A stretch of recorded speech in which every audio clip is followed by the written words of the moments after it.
Are we on? All right, we're here. Hey, welcome everybody. It is the Pugs Moran live show, the 10 o'clock edition of what we do 2 times daily, once at noon and once again here at 10 o'clock. Welcome one, welcome all. You can check out any of the, what do we call those? Links at the bottom there. Facebook, Twitter, YouTube, the web, all that stuff. Yeah, okay. So you know, I mean, but I got to keep saying it because this is only the first week that we've been doing this.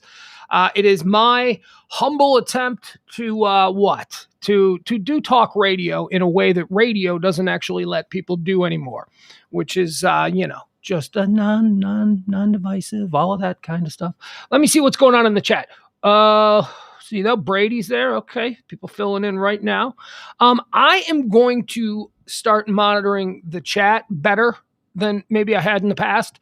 The problem is, this is just my first week doing this stuff here, so we're trying to figure everything out. But we'll get there. We'll get to a point where every day I feel just a little bit more comfortable. So that's a good thing. We're gonna get into a bunch of stuff today. I always try to explain to people who are maybe tuning in for the first time early on here, if you are, how do I say this? Looking for something that's going to give you a complete and total rundown of all the things everybody is talking about during the day, that's when you go to the Newton Show. You come in, you tune in, we go through all the trending topics. I just riff and blah, blah, blah, and everything that's going on. I try to give you the facts, and then I fill them with a bunch of opinions. So you'll probably be confused at the end, but at least you'll know when somebody says, hey, did you hear about? You can go, well, sorta. And then here at 10 o'clock, we do something a little bit different, which is just us hanging out, a little bit sillier. We're going to, as the shows evolve, as they become something more than what they've been these past couple of days, we're going to start having guests, and we have the capability for me to have a co-host here or there or whatever. It is really not my intention to be doing this every day all by myself. But, here we are. All right. So let me just get a couple of things here set. Oh, I think I found something for transitions. Like, I've been struggling without commercials, without someone to talk to, without music breaks. God forbid music breaks. It's not something I was ever really interested in. Hey, Dustin, welcome. Call your friends. By the way, that's another thing. Bring friends. Come on. We're trying to build this thing up. And you guys have been fantastic. I have watched the subscriptions and all of that stuff go up and up and up. It started from zero. Like we made fresh pages on Facebook. It is the Pugs and Company page. The YouTube page is new. All of that stuff. The Twitter is my Twitter. It's always been my Twitter. And honestly, I don't know what kind of...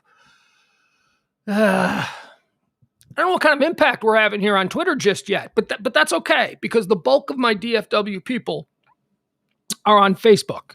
And you know what? I shouldn't just say DFW people. It just so happens that the bulk of my career has been spent here in DFW.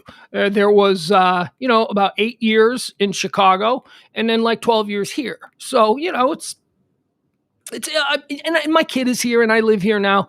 So what I'm really attempting to do is bring back something that hasn't really so much been a thing, which is just live and local talk, about local issues. Not exclusively, because, we like to talk about the world at large.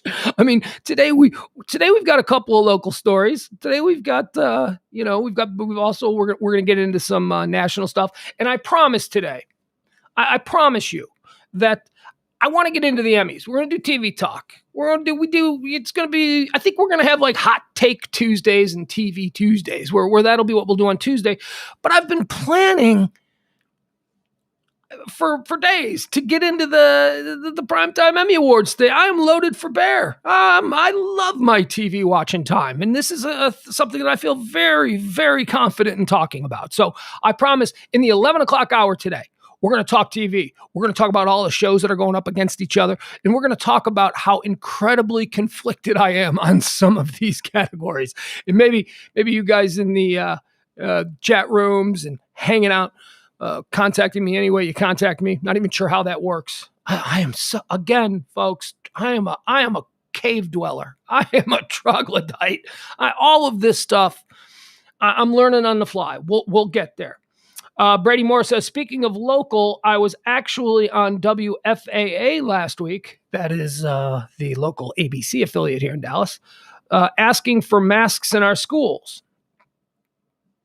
All right, Brady. There's a citizen for you getting involved. Not gonna, I wear my mask. I'm begrudgingly wearing my mask just to avoid conflict. And I'm vaxxed. Speaking of that, I saw something amazing today on the news. I just caught it. I wasn't actually watching it, but I was in the other room and they started talking about Iceland. I heard them talking about Iceland on the news. Iceland, have you ever been? You simply must go. Iceland is shouldn't that be their tourist slogan? Shouldn't that at this point be Iceland? Iceland, you simply must go. Iceland is my favorite place in the world. No, not true. Ireland is my favorite place in the world, but Iceland is the coolest place in the world. Look at that. And I didn't even mean it in that way. Iceland is the most interesting place in the world, is how I should say. And Iceland, so this is the fourth wave of the pandemic that has been globally kicking our ass all over the court for the last, 18 months? Iceland has had 0 deaths from this latest fourth wave of the pandemic. 0. They have 0. Nobody. We have the United States of America, the greatest country on earth with the greatest, hardest working people on earth. We've got we're over 1,000 deaths a day. Well, I shouldn't say that because I didn't see today's numbers, but I do know that the past few days we've had 1,000 deaths a day. Hi, Sherry. Sherry's in here. Sherry's going to Iceland in February. Oh, I'm so jealous. I am so jealous. Okay, hit me up on Facebook and I'll give you all kinds of little fun facts and things to do there because you better start believing in trolls and not the kind that hang out in the internet. I'm talking about real, actual people who live under rocks because they take trolls and elves and stuff like that very seriously there. I'm not even half. You know what? I'm not kidding. You will drive down the roads in Iceland and you will see signs the way we see deer crossing signs. You will see troll and elf crossing signs. And the government puts them up. Taxpayer dollars are paying for that shit. And that's what I mean when I say it's the most interesting place in the world. It's like, and if you ask any Icelander, all right, I like that. If you ask any Icelander, they will tell you with a straight face. And I met a girl there, and we hung out, and we had fun, and her name was Birgit. She was really cute too. The Iceland accent on a cute girl is just so, and I love that. Birgit, not beer gut. Birgit. I was calling her beer gut.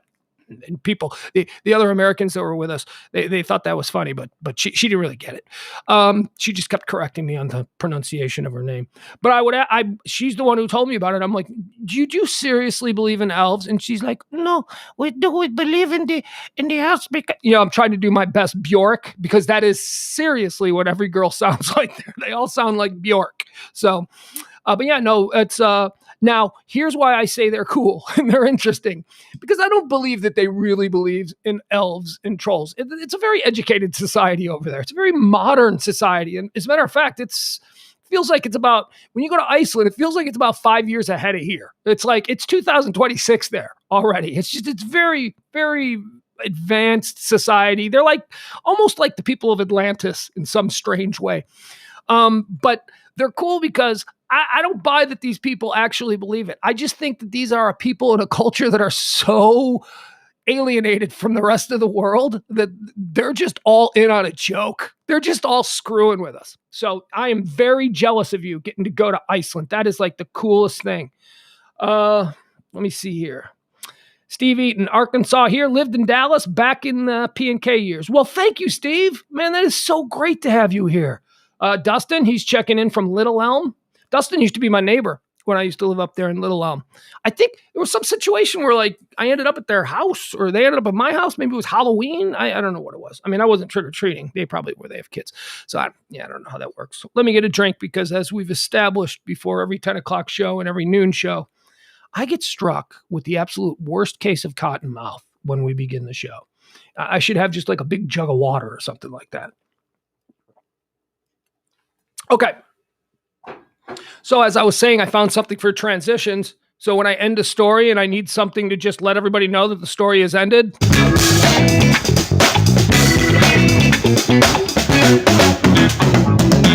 Next story. And then we go like that. All right. So that's how you guys know we are moving on without any awkwardness. And I can even hit that. I can do whatever I need to do. You guys can jam out, do whatever. Yeah, it's fun.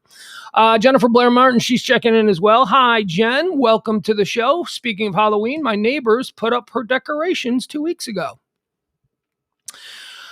All right. Well, let's put them on a list, shall we? I mean, you know what? That's programming. That's me just being that's too early, and we don't like when people do things or festive. Whatever, they're having fun. They're dressing up the neighborhood. I can't be that upset about it. It is odd though. It is weird that they're that much into it. Let me see. What else do we have? We're going to.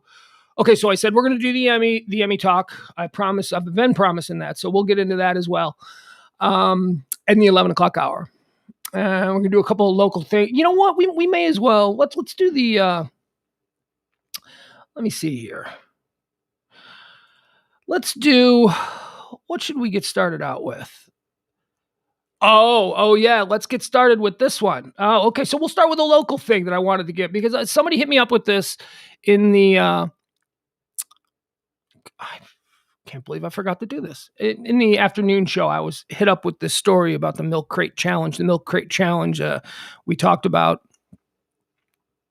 I don't know. I guess 2 days ago. Maybe it's a new thing like the ice bucket challenge, except it's ridiculous because you need to be able to get like thousands or not thousands, but like maybe 40 milk crates. And I honestly haven't seen a milk crate in years. So I don't know what that's about. So we're going to get into that first. That's going to be the first story of the day, but I'm going to pour myself a little drink. And I'm not going to over pour like I did last night. I look, as an Irishman, it's a shame to have to get rid of Jameson, but I poured a full tall glass yesterday, and in 2 hours I didn't drink the whole thing, and I ended up throwing it out. So here you go. If you've got one yourself, go ahead. The first pull really does sting just a little bit, doesn't it? Let's see here. Let me just run down some of these things as we decide to get into. Yeah. Okay. We're going to do this one first. I wanted to address something that happened during the noon show.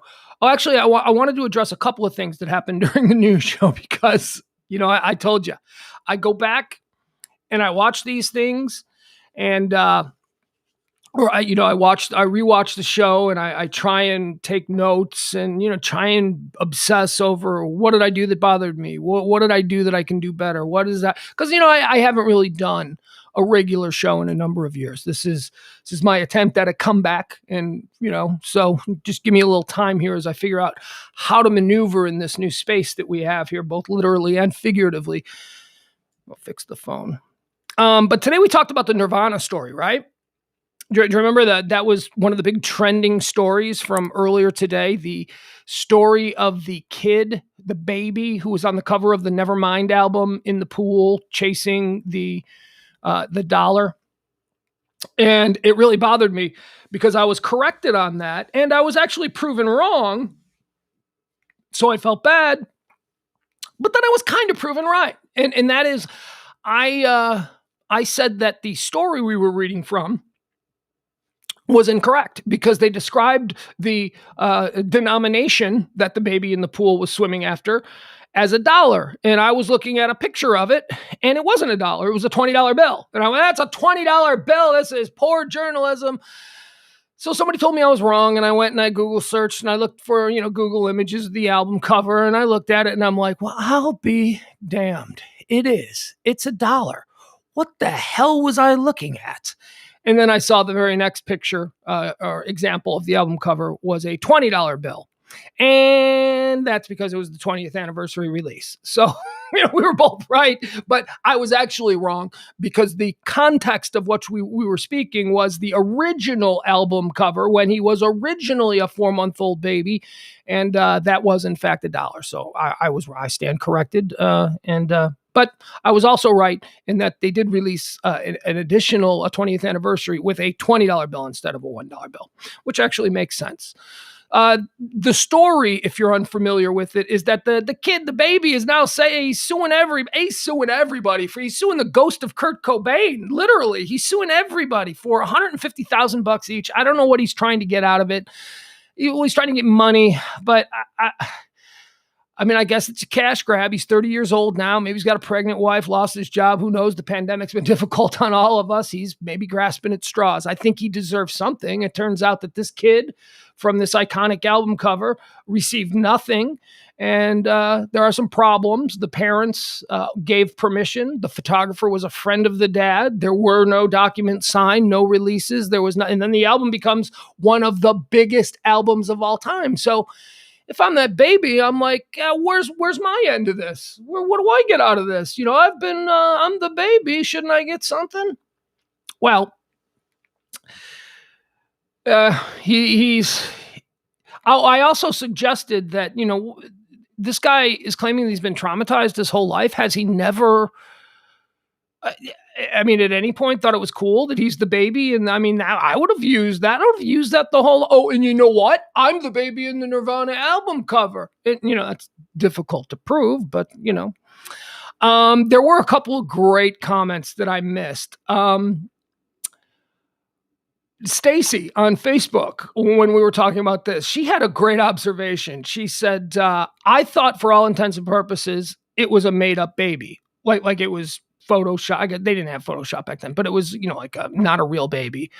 And I can see how you would think that, because what mother would allow their 4-month-old baby to be dunked in a swimming pool? Hey, the baby nailed it, though. You cannot deny that. That baby is a pro. That baby nailed that photo. That was a great photo. But Stacy says, I thought for all intents and purposes that it was a made-up baby. This is a far stretch for someone who's just wanting money. How old he... here's the question that she's got that I think is just brilliant. How old was he when he even realized it was him? Right? If I was like a baby and I was a copper tone baby, right, or a Gerber baby, and no one ever told me, because how? So and there's also, we found pictures of this guy. This guy has gone around and he has signed it. He has done appearances where he is signing this thing. And somebody, Marty? Yeah, it's Marty who said, this guy has sold signed copies of this photo. If this is child pornography, he's guilty of distributing child pornography.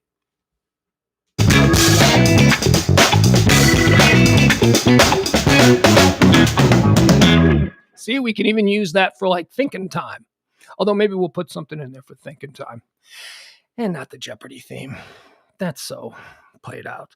Okay, another thing I wanted to address from the noon show, I received a story about the milk crate challenge.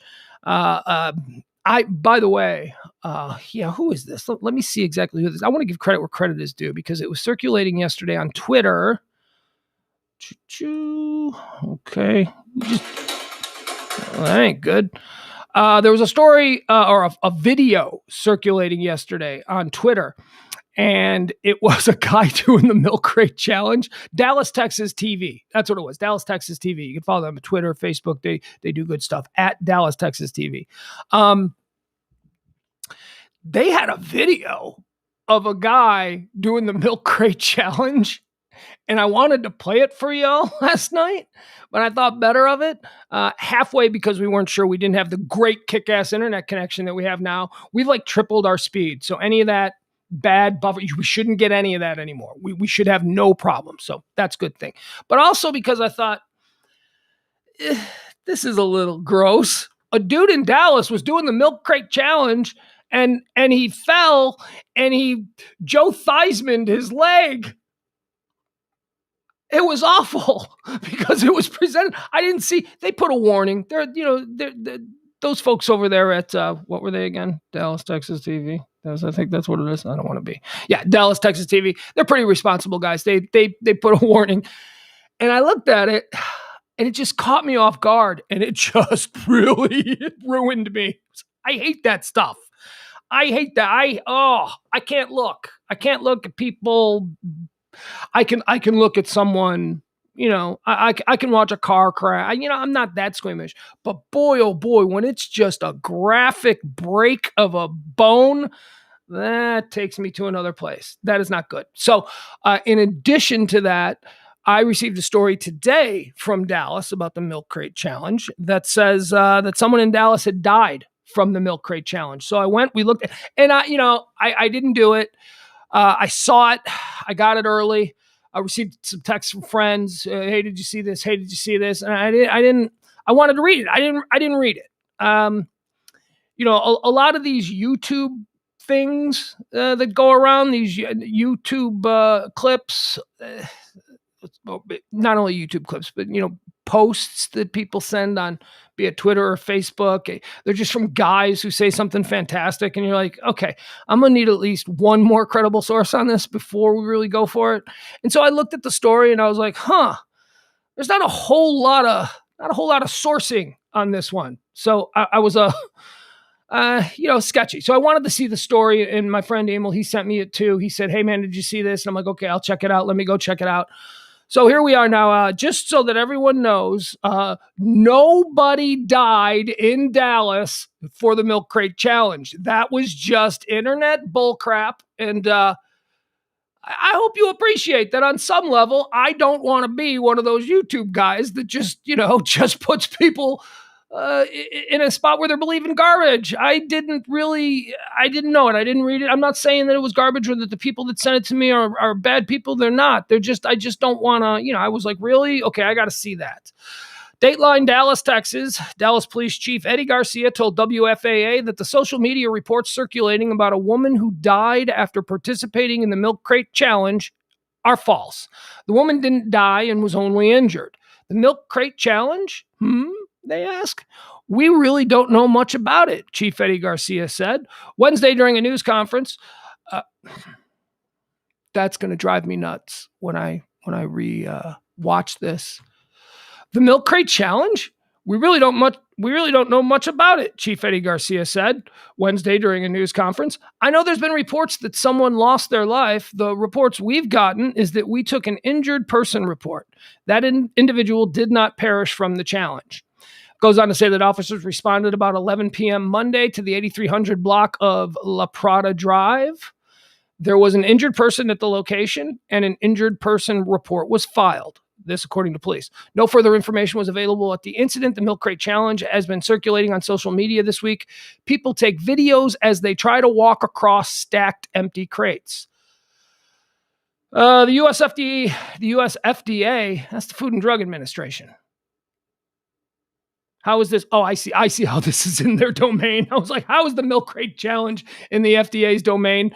Although we regulate milk, we can't recommend you try that. Perhaps enjoy a nice glass of 2% and return all those crates to the grocery store. So there you go. We've got the US FDA doing lighthearted tweets. That's everybody is, wait a second. Where did I say this was? This is, where did this happen? The 8300 block of La Prada. Well, let me just, give me a moment here. Let me see if I can pull this up. Okay. These were some East Dallas idiots. Looks like just north of Skyline High School, right? So right off of 30 and 30 and La Prada, I guess. John West Road there.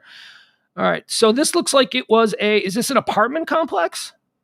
Yeah, it looks like. See, at some point, and when I get more comfortable with this, I'm going to be able to show you the map while we do this, and we're going to be able to look around and see where these idiots lived. Right across from a 7-Eleven. Yeah, okay, so like Joe West Road and La Prada Drive. I'm not really very familiar with that part of town. But just once again, nobody died in Texas doing the Milk Crate Challenge.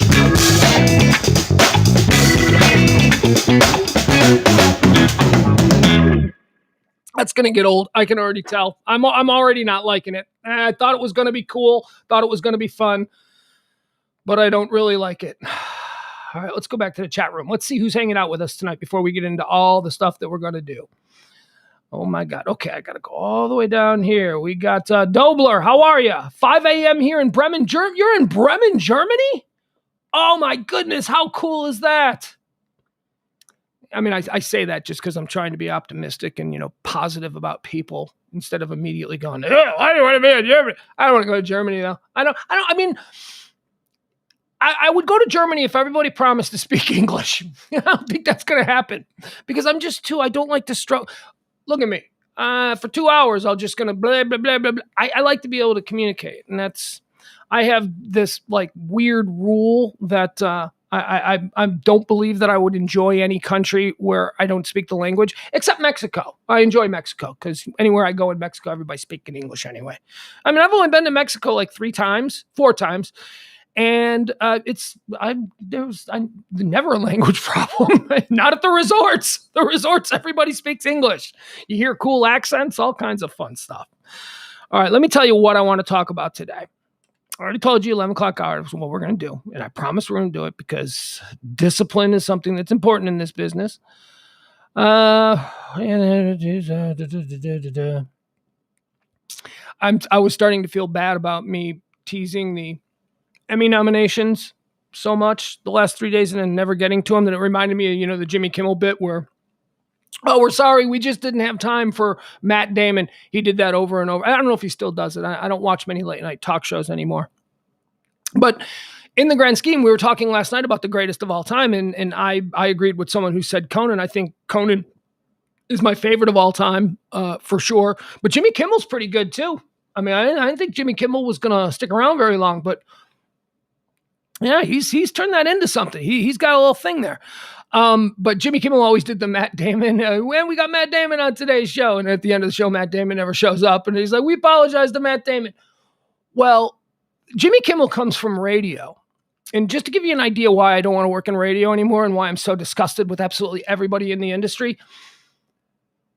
That's Jimmy Kimmel doing a wink and a nod to his radio days. That was literally a technique that was given and told. Hosts were told to do this. Hosts were advised that, not me. We never had to do that. Luckily, I never worked for a radio station that needed to bring in consultants to tell hired talent how to do their job. And again, I think there is a place for consultants in radio, music testing and all that kind of stuff and formats but when you start getting into the talk format or entertainment format and you hire someone to be entertaining because you find them entertaining, and then you bring some guy in a suit in from New York who's going to tell you, hey, here's what the people in Dallas-Fort Worth think is funny. Get the fuck out of here. You don't know. So Jimmy Kimmel with his bumping Matt Damon every night was a kind of a gag to his radio days, because you used to there was a guy in Chicago named Mancow who utilized this for years, where he would be like, yeah, man, on today's show, we got, Turd's going to be out on the street. He's going to be doing this. And then, we got John Bon Jovi's going to be stopping by. John Bon Jovi. And then after that, we're going to have, Yoko Ono. She's going to come in. So can you believe the Yoko Ono? And I can't wait to talk to Mr. Tom Hanks on the phone. We're going to get all of that. And then all throughout the show, hey, Tom Hanks coming up after the break. Why? Because you stick around. Because people are like, really? He's having Tom Hanks on?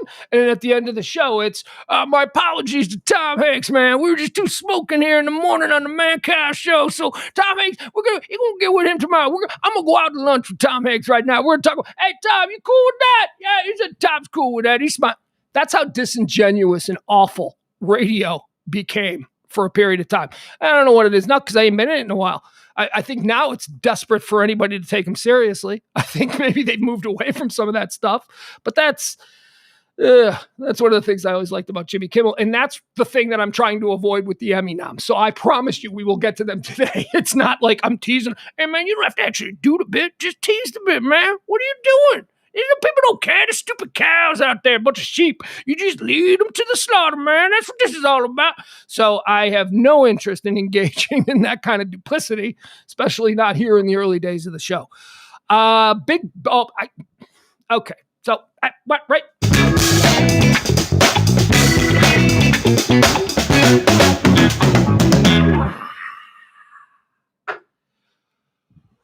Old friend alert. Old friend alert. Old friend alert. Creepy old friend alert. Old friend alert. Hear about Ron Jeremy? Ron Jeremy. I know Ron Jeremy. I know Ron Jeremy more than I should. I don't mean, no, nothing. Like, I mean, I've actually, I got two Ron Jeremy stories. One is awesome and one is really creepy. But the awesome one is really awesome and the creepy one is really creepy. So I'll share both of those with you. But Ron Jeremy's in the news. He used to do our show all the time. He did. Look, we weren't special. Ron Jeremy is literally a whore in every regard. He would do any radio station that would open the door. And I don't know. This is one of them things where, like, if we were doing a show today and Ron Jeremy wanted to be on the show, we'd have him on because he's actually news. Now there's something to talk to Ron Jeremy about. But back then it was, we were doing favors for people. And Ron was a friend of someone who was a very dear friend of mine. And so, you have him on, and then because we have this mutual, very dear friend in common, you socialize with him and you go places with him. Although I will say this, look at me. I got a third Ron Jeremy story before we get into the really dark stuff. Ron Jeremy actually gave me a wonderful piece of advice about show business. It's not one that I've ever utilized, but it is one that I went, you know what? That guy just, we're in the back of a limousine and he just offered me this piece of advice. And it was just, it was nice. It wasn't like he was scoreboarding or anything. He just said, hey, you know what you should do when you do these appearances? And it was just something that I had never thought of before. And I went, well, okay, well, thank you. I appreciate it. We were doing, you remember the old Lizard Lounge? I think it was probably our second or third year in town. We started to do the Who Wants to Be a Porn Star contest. Okay, that was fun. That was one that was fun. I know that you've heard me lament some of the old shock jock antics, but that was fun. And look, I know a number of porn stars. I've never really met a train wreck. I'm trying to think. Have I ever been hanging out, socializing, partying, drinking in a bar with a porn star? And by the way, these are all work-related things. It's a guy. I don't. I didn't go to one of their signings, sign their boob, and go, "You want to go get a beer?" or stalk them to wherever it was they went. And no, it was just we were a shock jock station, so we were the station that when porn stars came to town, they would come and do our show. And so Ron Jeremy said to me, we were going to the Who Wants to Be a Porn Star contest that we were doing at the Lizard Lounge, and we're in the back of a limo, and he is our guest judge. Why not? That's actually a good get. That's a good. Hey, we need somebody interesting to be a judge for this porn star contest. Anybody know how we can get a hold of Ron Jeremy? And we all look at our friend Bruce. So we're in the back of this limo. The place is packed, jam-packed. I mean, there's cars everywhere. The limo's trying to navigate the narrow streets over there, if you know where the Lizard Lounge was, or maybe still is. I'm not sure. So I was going to get out. There was a big crowd of people in front, and the limousine pulled out. And I told the limo driver, I said, just pull up in front right here. We'll just get out right here. And Ron turned to me and he said, he goes, you really shouldn't do that. And I go, why? And he goes, because all of these people are coming to see you and participate in something that you've created. And you want to make it special for them when they see you for the first time. They don't want to see you clumsily getting out of the car. It was words to that effect. And I went, okay, that was actually some thoughtful, genuinely constructive advice from him. I believe that's when Kelly went, yeah, whatever. And she just got out of the car and waded through the people. Hi, everybody. She didn't. Kelly was not quite as tolerant as Ron Jeremy as I was. I mean, I was intrigued by the weirdness, by the. Look, I've never been alone with Ron Jeremy. It's not like, he's come to town and he calls me up and he goes, hey, Pugs, can you give me we want to go grab dinner? No, that was never it. It was always, our mutual friend was like, hey, yeah, we're going out with a group of people to dinner. You want to come? And then I'd go and Ron Jeremy would be there. And Dennis Hoff. Remember Dennis Hoff, America's Pimp Master General? So many sketchy people. And all friends with Dick Hunter, by the way. Dick Hunter, who is one of I love Dick. Dick is great. He's brilliant. He's really interesting. You might remember Dick. He used to host a show here in town, Big Dick Hunter. But he was friends with all of these guys, and just through mutual associations, I had opportunity to spend time with the. Actually, I just thought I remembered I got 4 Ron Jeremy stories. But let's find out exactly. Let's find out what Ron is in the news for. All right, let me see here.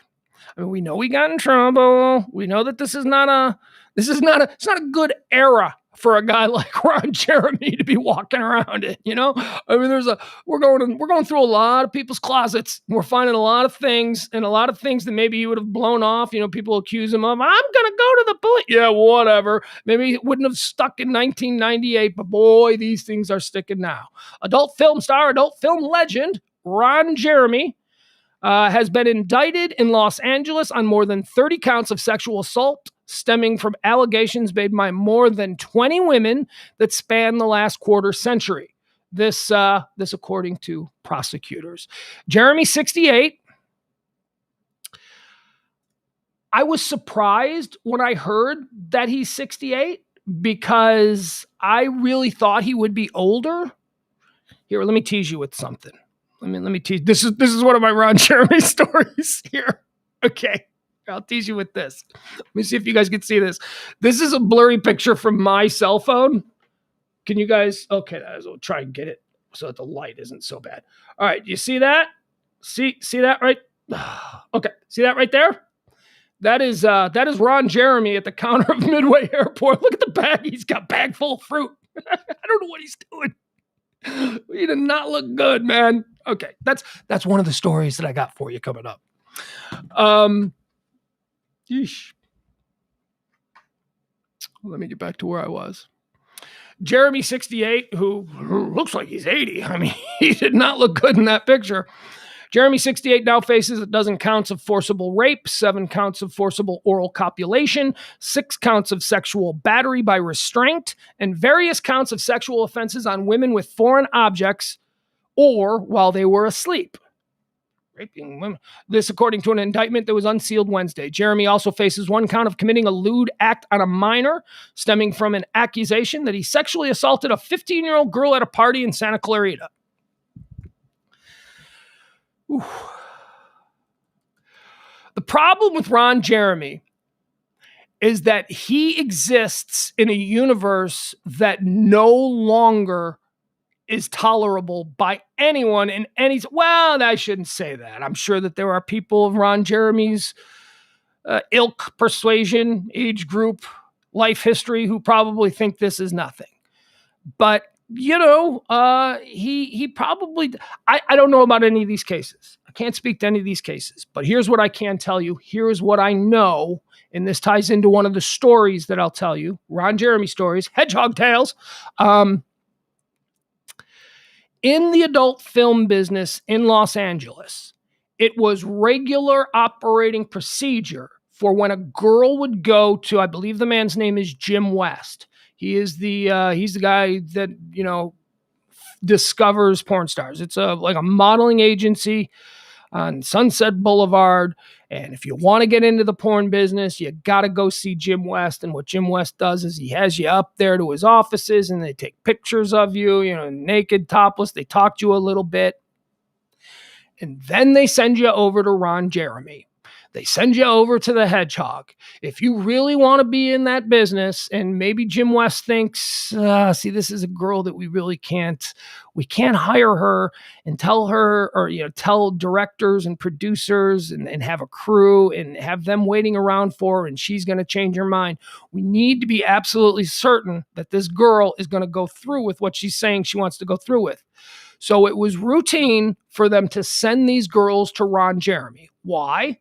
Because if they will have sex with Ron Jeremy right off the bat, then they will have sex on film. They will be adult. They don't have these inhibitions that I guess, they're worried about screwing their bottom line. They're worried about their bottom line getting, screwed. Don't know how else to put it. So I happen to know for a fact that there have been hundreds of women that he has had sex with that you just showed up at his front door and said, Jim West sent me, and then he has them come in and then he has sex with them. And like I said, I don't know the details of any of these stories, but it seems to me, just knowing that was the case for many years, witnessing it in one example that I'll share in a second. Maybe some of those girls, they went in there, they had sex with Ron Jeremy, and he exists in a world where it's all right to just, and he thinks of himself as a bit of a clown, a bit of a wild man. I'm silly. I don't mean no harm. I'm just Ron Jeremy having sex with you. It's like a very weird, it's a strange dynamic going on inside that dude's head. So, I can see how maybe he opens the door to girls. He's like, get in here, baby. Woo! Slaps her in the ass. His penis is hanging out and he's doing like just gross Ron Jeremy type things. And then the girl regrets it, and I could see how someone might say no. And then this is the world he exists in. You're just kidding, baby. I'm the hedgehog. You came to my front door, so it's very sketchy where, Ron Jeremy is not hanging out in alleys just, waiting for girls having a smoke to jump them and drag them behind the dumpster. It's a different kind of rape, but it's absolutely the same serious charge here. So we don't know about any of this, so we're going to find out. The 15-year-old girl is very troubling. But, okay, so here's the creepy-ass story.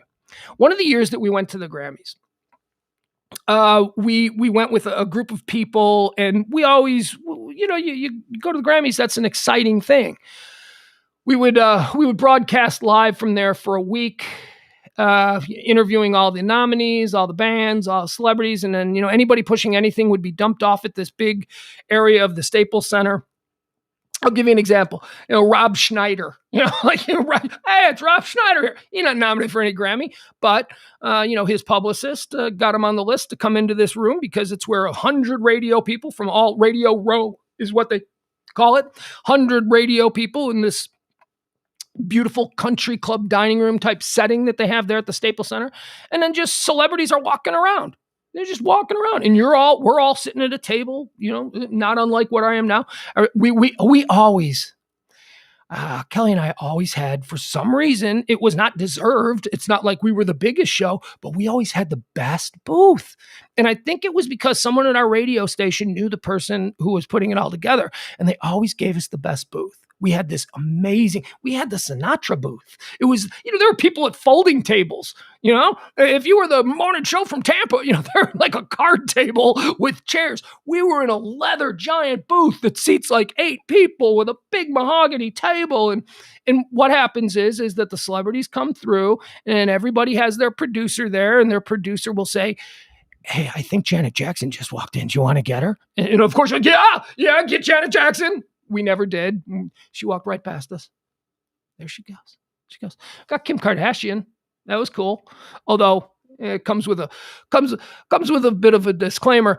It was Kim Kardashian before she was the Kim Kardashian she is now. Then she was Kim Kardashian with a small K. Now she's Kim Kardashian with a big K. But still, it's those kinds of things. I met Stuart Copeland, had an incredible, stood in a buffet line with Stuart Copeland after interviewing him. And I'm a police freak. I love the police. And he was so cool. And we had such a great talk. And it was over. He's like, you want to get something to eat? And I'm like, yeah, let's go get something to eat. And so me and him walked over and we're waiting in line in the buffet. And guess who was right in front of us? And this is my greatest story. This is the story now, but I already told you the disclaimer that it was with a small K. Kim Kardashian was standing right in front of me. So it was Kim Kardashian in the buffet line. Then there was me in the buffet line. And then it was Stuart Copeland in the buffet line. And me and Stuart Copeland were both like, we're looking at Kim Kardashian and she's going through the thing. And I was like, I kind of want to talk to her. We hadn't interviewed her yet.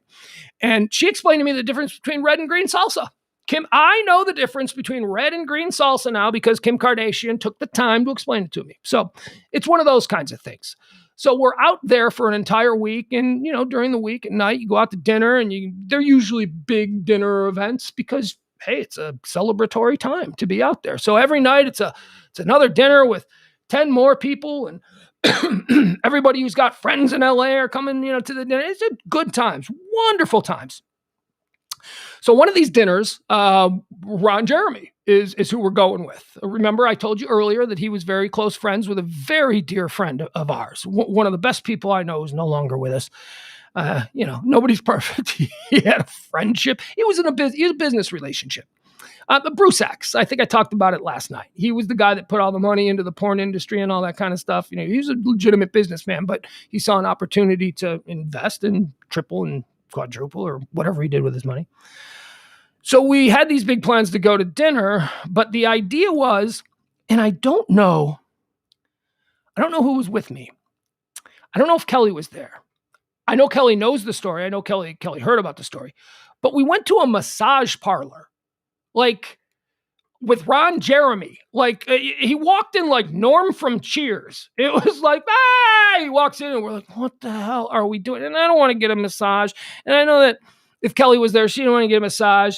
I think I was there with a girlfriend. I don't know if it was, I really don't know which girlfriend it was. It very well may have been my son's mother, who was my ex-wife, but I don't know. And it's not the kind of thing I'd call and ask her about.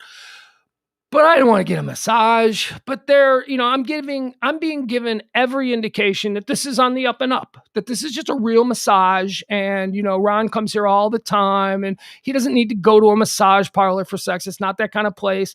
And it's Asian and it looks it's not like what I imagined the Jack Shack massage parlors look like. It seemed a little different.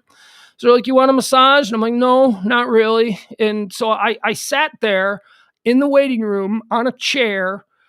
And I don't know, again, I wish I had better memories of these times, but I don't. So the reason we went to this massage parlor was not so that Ron could get a massage, although that's what we were told, that he goes here all the time to get a massage. He went to this massage parlor because that's where he was meeting some like 18-year-old girl who wanted to get into porn. And she walks in and Ron's like, there she is. Hey, sweetie. The hugging and all that stuff. And I'm like, okay, this is weird. And then they go behind a curtain, not a wall, not a door, a curtain, and have sex. It was staggeringly weird. I am sitting I'm with the woman who's going to produce my child. This is before we were engaged or anything like that. So I'm certain that she's having second thoughts now. I mean, sure, it's cool when your boyfriend says, let's go to the Grammys for a week, but this is not what she signed up for. And so that was one of those situations where a girl who wanted to get into porn was sent over to meet up with Ron Jeremy. And for some reason, they decided to do it there. I don't know if this was some kind of display for our own. I don't know if he was showing off. I don't know what the hell it was, but it was incredibly strange. And I'll never forget how just greasy and gross that I felt. It was, and then here you go. Here's the other half of the story. So on Grammy night, this was so strange. And this is post 9/11. So on Grammy night, we're in the arena, and our seats they give you all the access in the world until the actual night of the Grammys. Then they put you in some shitty seats somewhere in the Staples Center. It's like you've got mediocre seats for a Laker game, except that you're watching Madonna and Gorillaz perform on stage.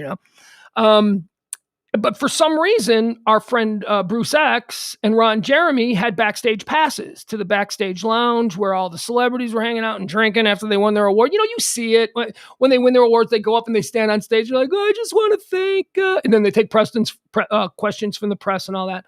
Well, just adjacent to that is a waiting room where, the people who are going to go up on stage next and talk to the press about what they just won. The waiting room is a bar. The waiting room is essentially like a pop-up club. And that was a place I wanted to be. I didn't really want to be in the mediocre seats for a Laker game. I wanted to be there. So our buddy Bruce X and Ron Jeremy somehow were down in that area. And I'm like, what is this? Why, I thought we came, well, how come they're not hooking us up? I want to be hooked up. I'm entitled. I should be down there. I shouldn't be in this. Kim Kardashian explained to me green salsa and red salsa, and now I'm in these shit seats. So, it was like one of those kinds of things. Remember, I was an asshole back then.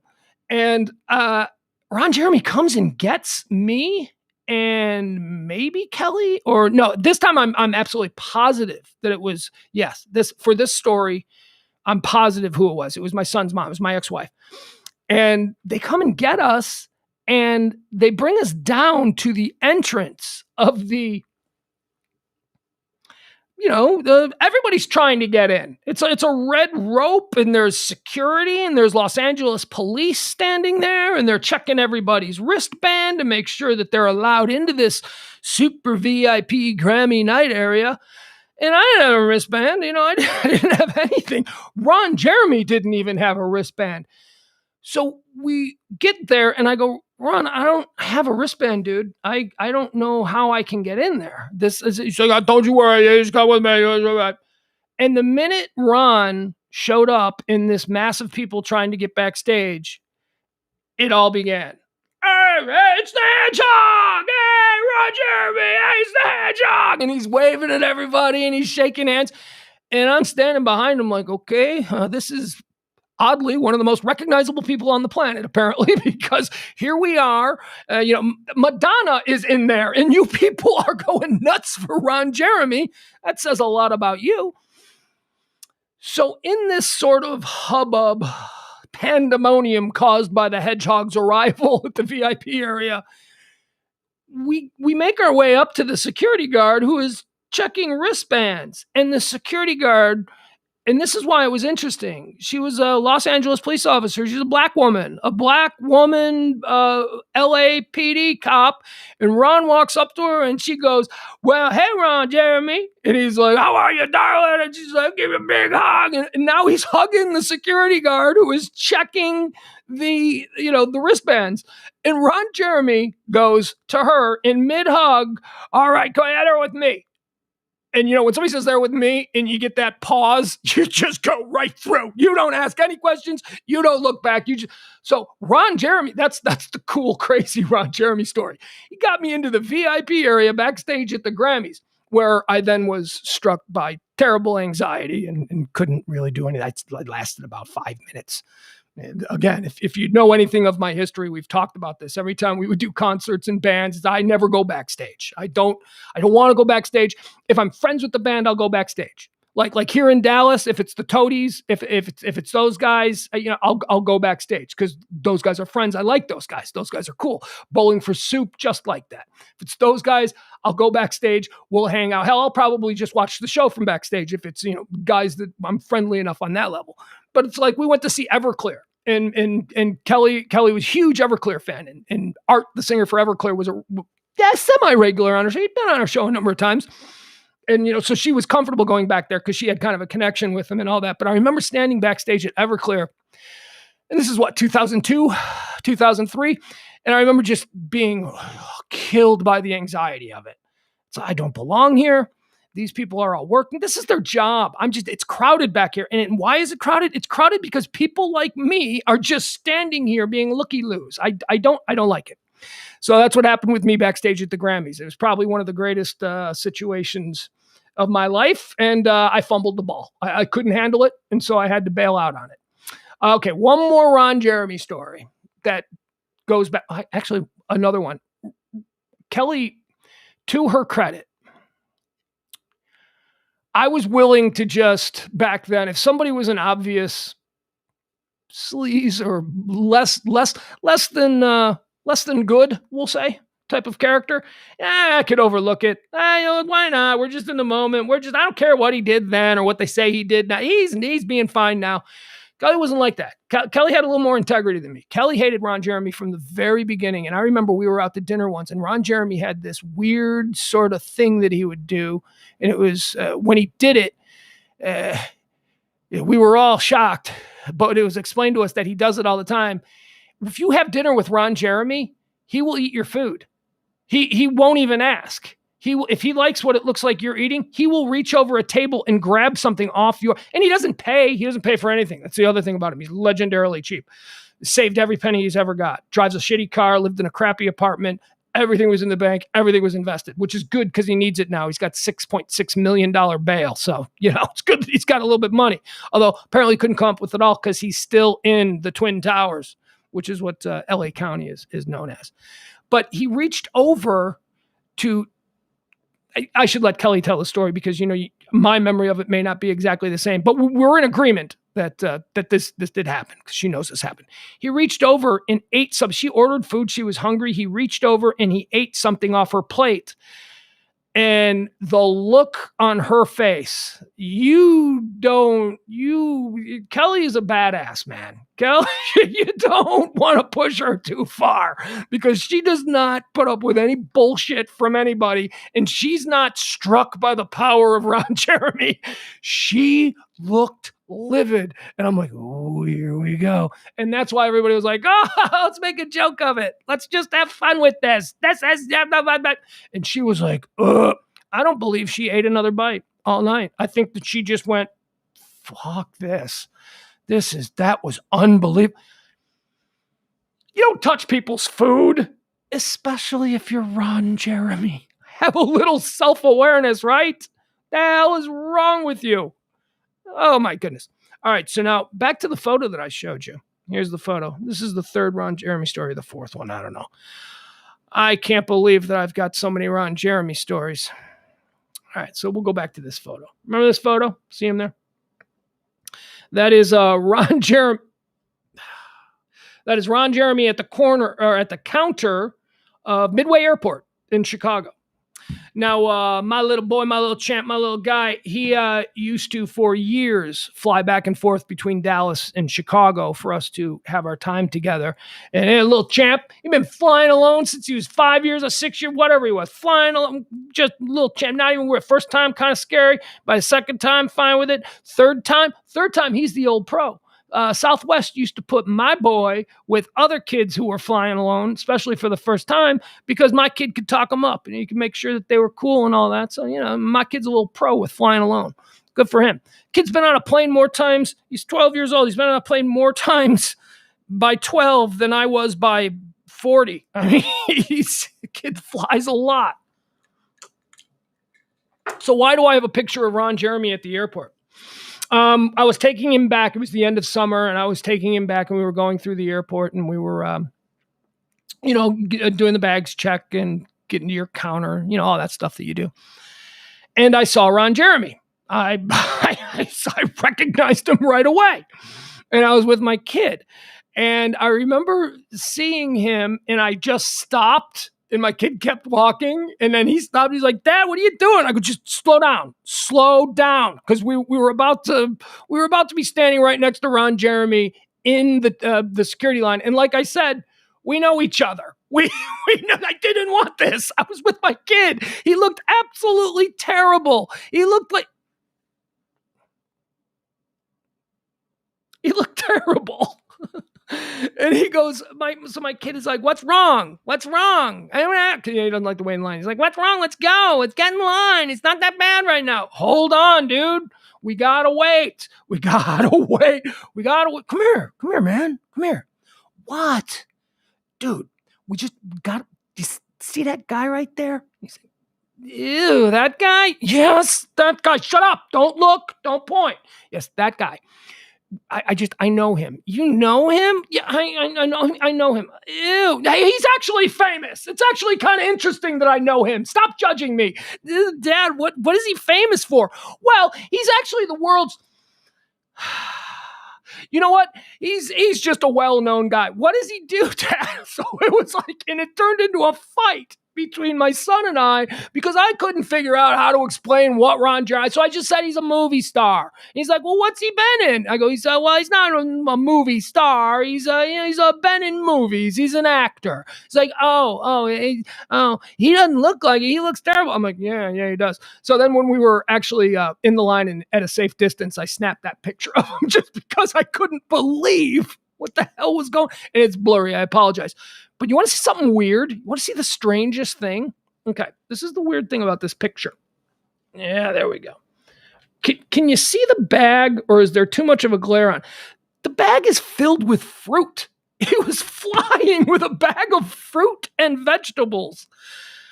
Oh my God, just a ridiculous individual. Ron Jeremy. There we go.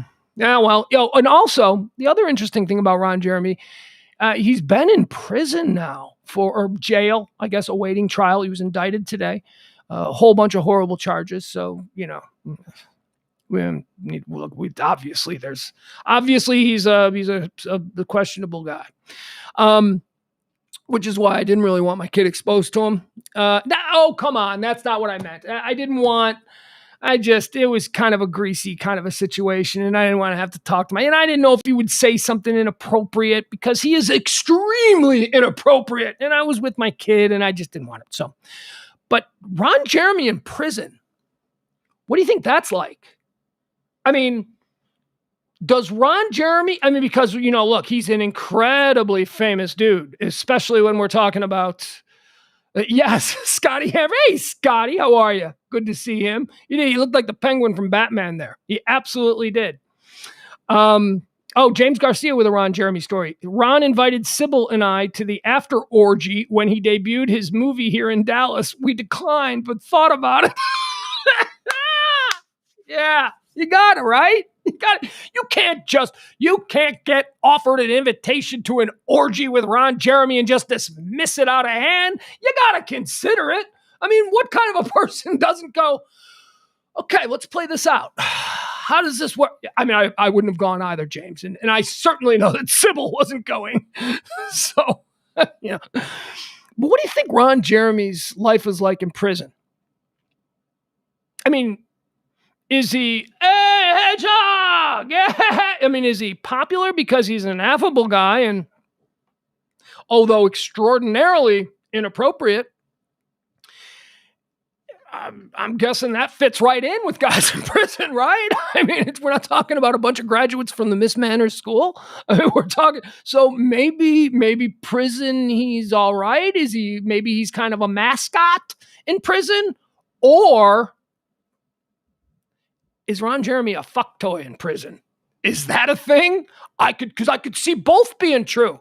I could see Ron Jeremy in prison being the guy that everybody likes to talk to and hear the stories about. And I can also see Ron Jeremy being the guy that is getting banged out every night.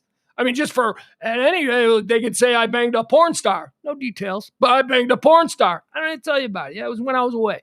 Banged a porn star. So I wonder what his life is like in prison. I can't imagine that he's going to be around much longer. He's facing 99 years, probably deserved. But again, this is a guy who he probably feels blindsided by all this because he has been behaving in this way, taking advantage of women who he believed were in on it. Like I said, he's not a rapist. He's one of those guys. Look, it's got to come down to this. He's one of those guys that probably, they wanted it. Come on. Why were they coming to Ron Jeremy's apartment at midnight if they didn't want it? Which, you got to think that through. You can't just dismiss that. There is personal responsibility here, but, and I'm not talking about any of these specific charges because I haven't really delved in. I don't want to. I know enough about Ron Jeremy. I know that he's probably going away, that this is just the world we live in now, and the behaviors that he was exhibiting throughout the course of his life have come home to roost. That's just the way it goes. Everybody's got things in their Everybody, you want to grow, right? You want to change. You don't. Ron Jeremy is like the same kind of guy that he was in 1980 or whatever the hell that stuff was going on. All right, let me jump back in here. Let's see what's happening. Oh yes, if you guys once again, we've got the show tomorrow. Every day at noon, we come back here and we talk about the trending topics. So if you want to hear whatever's happening during your lunch break, you want to get brought up to speed, maybe you've been in meetings all morning, you come, you check in with me, and in 2 hours, I will just rant and rave about everything that's happening. We try to get to at least the 5 or 6 most important stories in those 2 hours. And also, we haven't done it yet because there hasn't really been a big news story.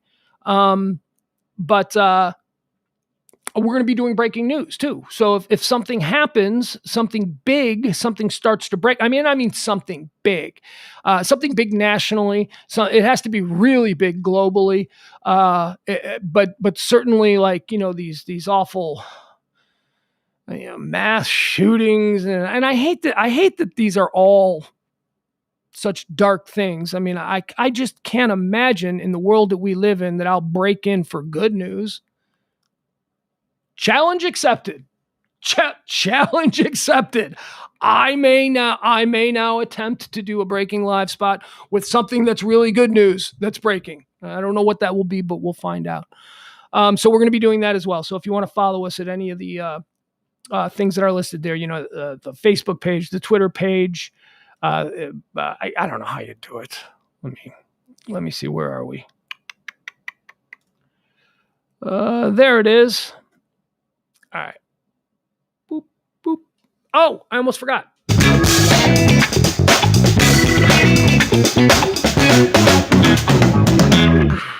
There we are. Now I'm liking it again.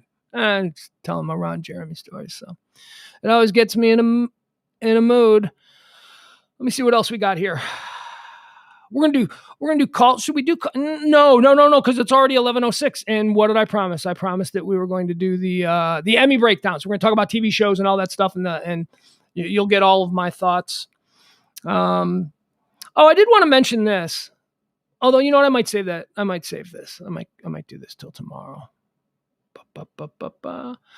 No, you know what? I'll do it now because this is someone who participates in the chats, and you've probably been seeing him around. Kevin Barber, who sometimes appears in the chats here the last couple of days. I don't see him in there tonight. He's known me for 40 years, and already he's sick of me. He's bored of me, and he's doing something else. He sent me this today. We were talking, we were chatting. That's one of the nice things about social media, that you do get to sort of reconnect with people that maybe you move away from, friends from childhood, people that you like. Speaking of, I see Steve Parkhurst in there. What up? Steve Parkhurst and I were in a Jewel food store. That's like a Kroger once. And I don't know, we were getting beer or something. And I looked out the front window and his car was on fire. I'll never forget that. I think we also got into a car accident together. Oh, okay. So there's Kevin. Kevin's there as well. Listen to this story. So Kevin's beautiful little daughter, her day got wrecked yesterday. She's a big fan of anime and manga and all that, the Japanese animation and all that. She happened to have a dragon on her shirt. She went to school wearing she's an enthusiast for all this stuff. And she was accused of appropriating Asian culture. And she feel terrible about that. That's not, we don't have to get into a whole conversation about it, but you can't, this whole appropriating Asian culture thing, or not even Asian culture, any culture. Why can't it be celebrating it? What appropriating? Well, you know what? If I'm an Irishman, am I supposed to run around on St. Patrick's Day yelling at everybody that this is my day? Why are you appropriating my day? People calm down. Stop it. It's a little girl who's a fan of Japanese culture. Celebrating it doesn't mean she's appropriating it. And what the fuck does appropriating it mean anyway? She's not making any money off of it. She's not Mickey Rooney playing a Japanese guy in Breakfast at Tiffany's. She's a little girl who likes Japanime or whatever it is. Oh, Jesus.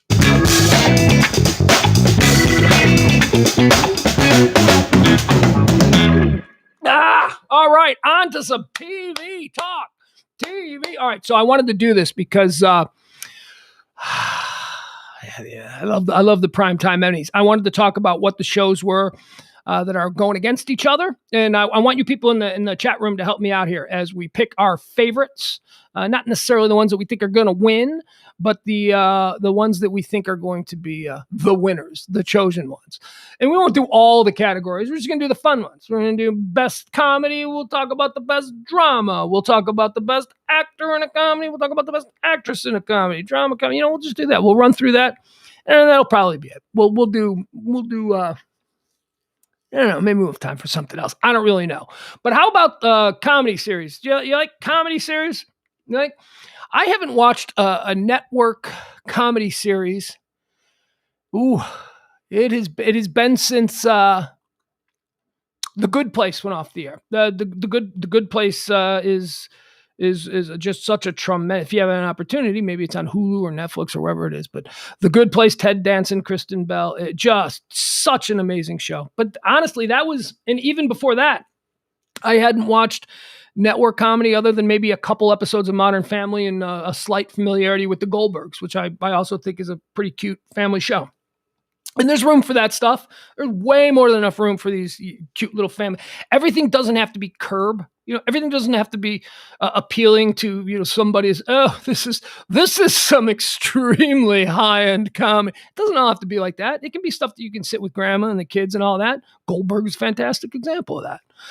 And so is Blackish, by all accounts. Although I've never seen Blackish. I like Anthony Anderson. I just, it doesn't appeal to me. So best outstanding comedy series. Here's your choices. Blackish, Cobra Kai, Emily in Paris, The Flight Attendant, Hacks, The Kaminsky Method, Pen 15, and Ted Lasso. Now, Ted Lasso is nominated for more of these awards this year than anybody. More awards than any freshman show ever has been. Just kicking ass all over the place. This little show that could, a little show that a little small Apple TV. What's Apple TV? Everybody knows Netflix. Everybody knows Hulu. What's Apple TV? It's just a little show, a little English show with an American lead. Great show. So Blackish, I don't watch. Cobra Kai, Netflix. That's the television show spinoff of Karate Kid. I've seen that. I've seen that. It's good. I tried to watch it because I think my kid told me it was good. Brady says Blackish is solid. And he likes Cobra Kai, but it isn't award material. Ooh, let's see here. I don't know. Cobra Kai's all right. It's kind of a kid thing. This Emily in Paris show, I've heard that's actually that got into some controversy in Chicago because in one of the episodes they made some reference to Chicago pizza. That's all I know about Emily in Paris. The Flight Attendant on HBO Max. That's Kaylee Cuoco's show. She's really good in that, but I wouldn't consider it a comedy. Hacks on HBO is the national treasure Gene Smart. Gene Smart is a national treasure. Do we have to do this again?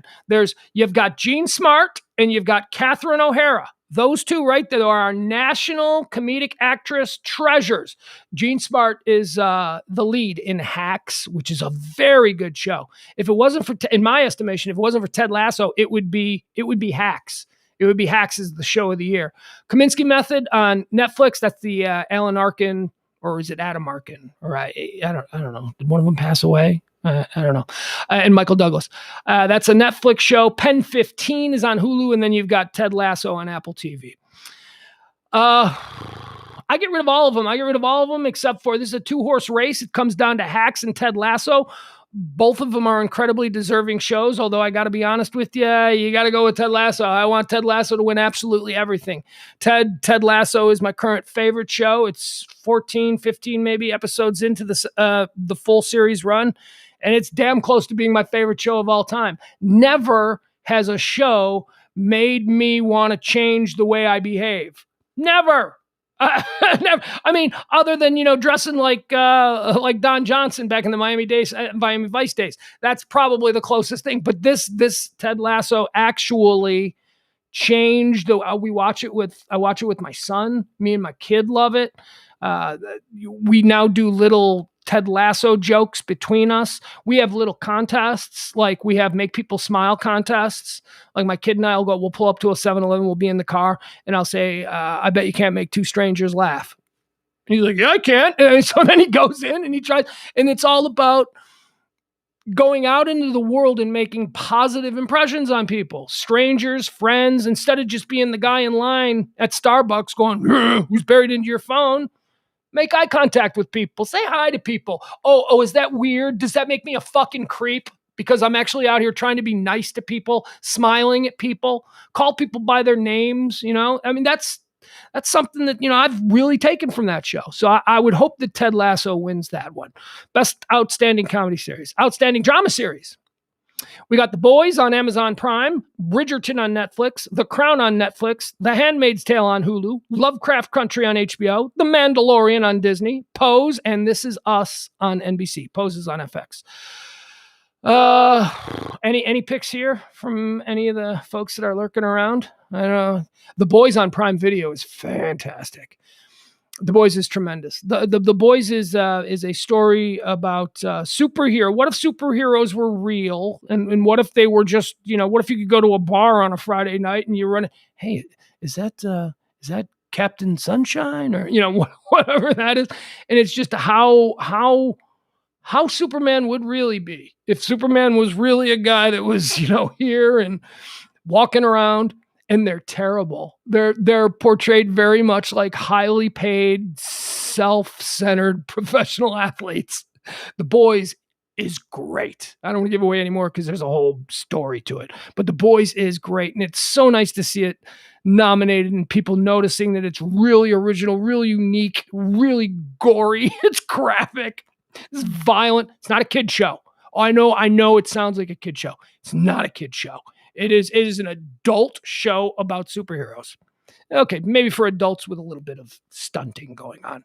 Bridgerton on Netflix. Never saw it, right? That's the sexy old-timey show with the guy that everybody goes crazy for, Jean Page, whatever that guy's name is. Is it a girl thing? I'm not entirely sure. But Bridgerton's not for me.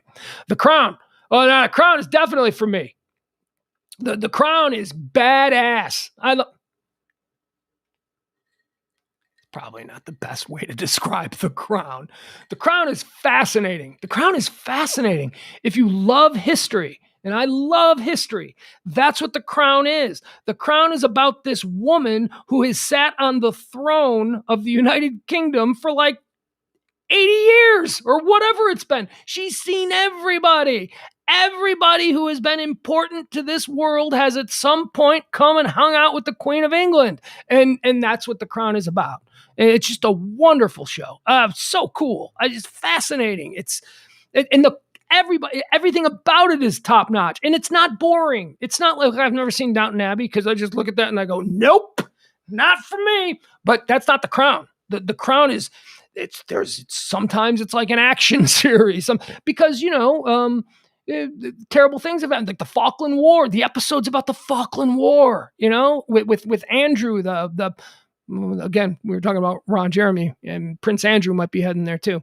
But I think it was Andrew who was the helicopter pilot in the Falklands and stuff. And there have been British disasters that I didn't even know about because we're Americans and we're not taught these kinds of things. It's just a very interesting show and so well done. Handmaid's Tale on Hulu. Anybody watch that? I don't know. I don't know what that is. Lovecraft Country on HBO. Now, I wanted to like Lovecraft Country, but I only got about 2 episodes in before I went, The Mandalorian on Disney. That is a show that me and my son watch. It's cool. I don't think that it's necessarily a drama series, and I don't think it's necessarily award worthy, but it's okay. I mean, it's not a bad show. And then we got Pose on FX, which I don't know what that is. I think that is then that like about, voguing or something. I'm not kidding. I think that's something like that. Never seen it. And This Is Us on NBC. Everybody loves This Is Us. That's a show that seems to be hitting people right in their hearts. I've never seen it. It seems a little bit, I mean, there are people who I truly respect and hold in high regard, and would take a book idea from them. You should read this by I don't read books. You know what I'm saying? Like, I would, but not on This Is Us. I know it's good. I know it's good. There is no denying that This Is Us is a quality show, but it's not for me. So what's going to be the outstanding drama series? What's going to win? What do you think? I would really like to see The Boys win, because The Crown wins every year. But I don't think The Boys have a chance in hell of winning. They're just happy to be nominated, as they say. So I'm going to go with The Crown again. The Crown is probably going to be your winner. And wasn't it before The Crown came in? The Crown has won like 2 years in a row, 3 years in a row, whatever it is. Wasn't This Is Us just like racking everything up for years? And then The Crown showed up. And it was like, oops. All right, so yeah, I'm going to pick who's going to be my betting pick on this one. It'll be The Crown. So for outstanding comedy series, I'm going with Ted Lasso. And for the outstanding drama series, we're going to say that it's The Crown. Outstanding limited anthology series. We're going to do this one. We wouldn't typically do this one, but this is a new thing that we have with TV. The anthology series came back. And I say came back because this is something that I believe they used to do in the 1950s, in the early days of television. An anthology series is where it's the same. The name of the show is the same every year, but it's a whole different cast of actors and a whole different story. American Horror Story, I think, is the best example of what an anthology series is. But this is for anthology series and limited series. I May Destroy You on HBO. My bad, I'm unfamiliar with that. Mayor of Easttown on HBO. I saw a couple episodes. People talked a lot about it, like it was incredible, but I didn't really get into it. The Queen's Gambit on Netflix. It's about chess. It's about a girl playing chess. Is that about a girl who plays? No, that doesn't. And everyone says it's so good. I can be convinced to watch the Queen's Gambit if the right people were to suggest it, but I don't know. The Underground Railroad on Prime Video. This is, again, outstanding limited or anthology series. I don't know what that is. And here we go. Disney Plus. WandaVision. Have you seen WandaVision? Do you have Disney Plus? Does WandaVision just absolutely blew my mind. First of all, I need to make some things clear. In the entire Marvel universe of all the Avengers, Wanda is my favorite Avenger. I would, if all of the Avengers were like, you gotta pick a side, you gotta line up with one of us, I line up with old Elizabeth Olsen as Wanda, because I believe that she's the most powerful of all, especially after seeing WandaVision. There ain't nobody that could really come at me, Captain America. I'm the Scarlet Witch. Are you ready? Here. Yeah, she's real. And the show is so great. It's such an elite show, and it's confusing.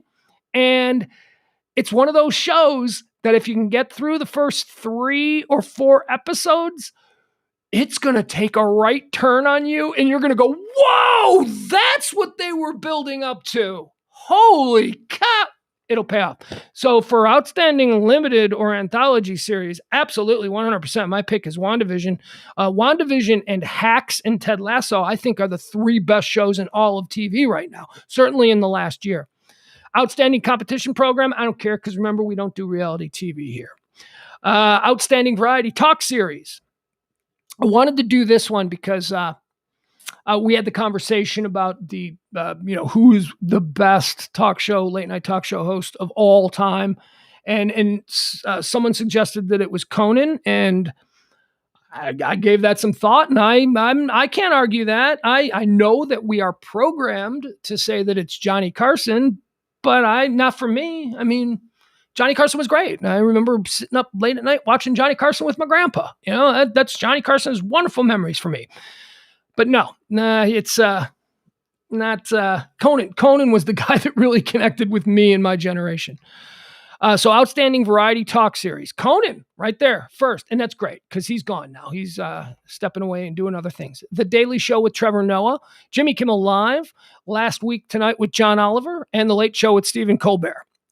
I love Colbert. I don't watch any of it. Last Week Tonight, I used to watch it all the time.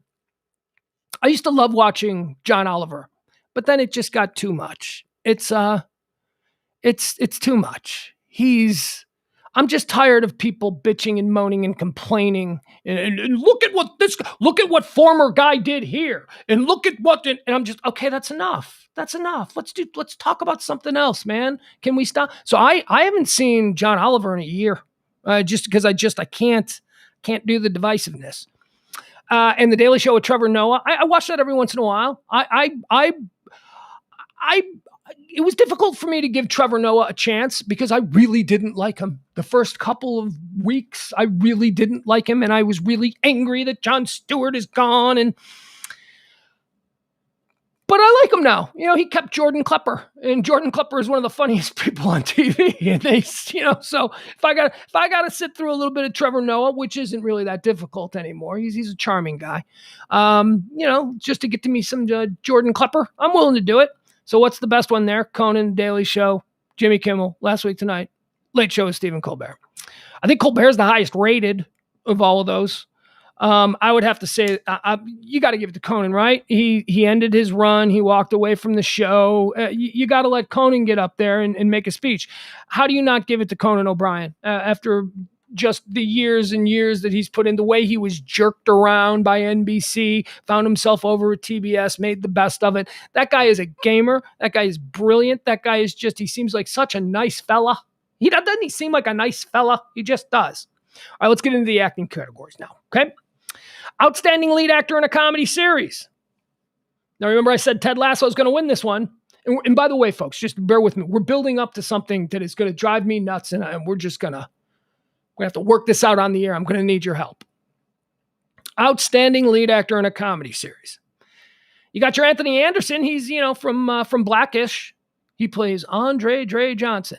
You got Michael Douglas from The Kaminsky Method. That's the Netflix show. William H. Macy as Frank Gallagher in Shameless.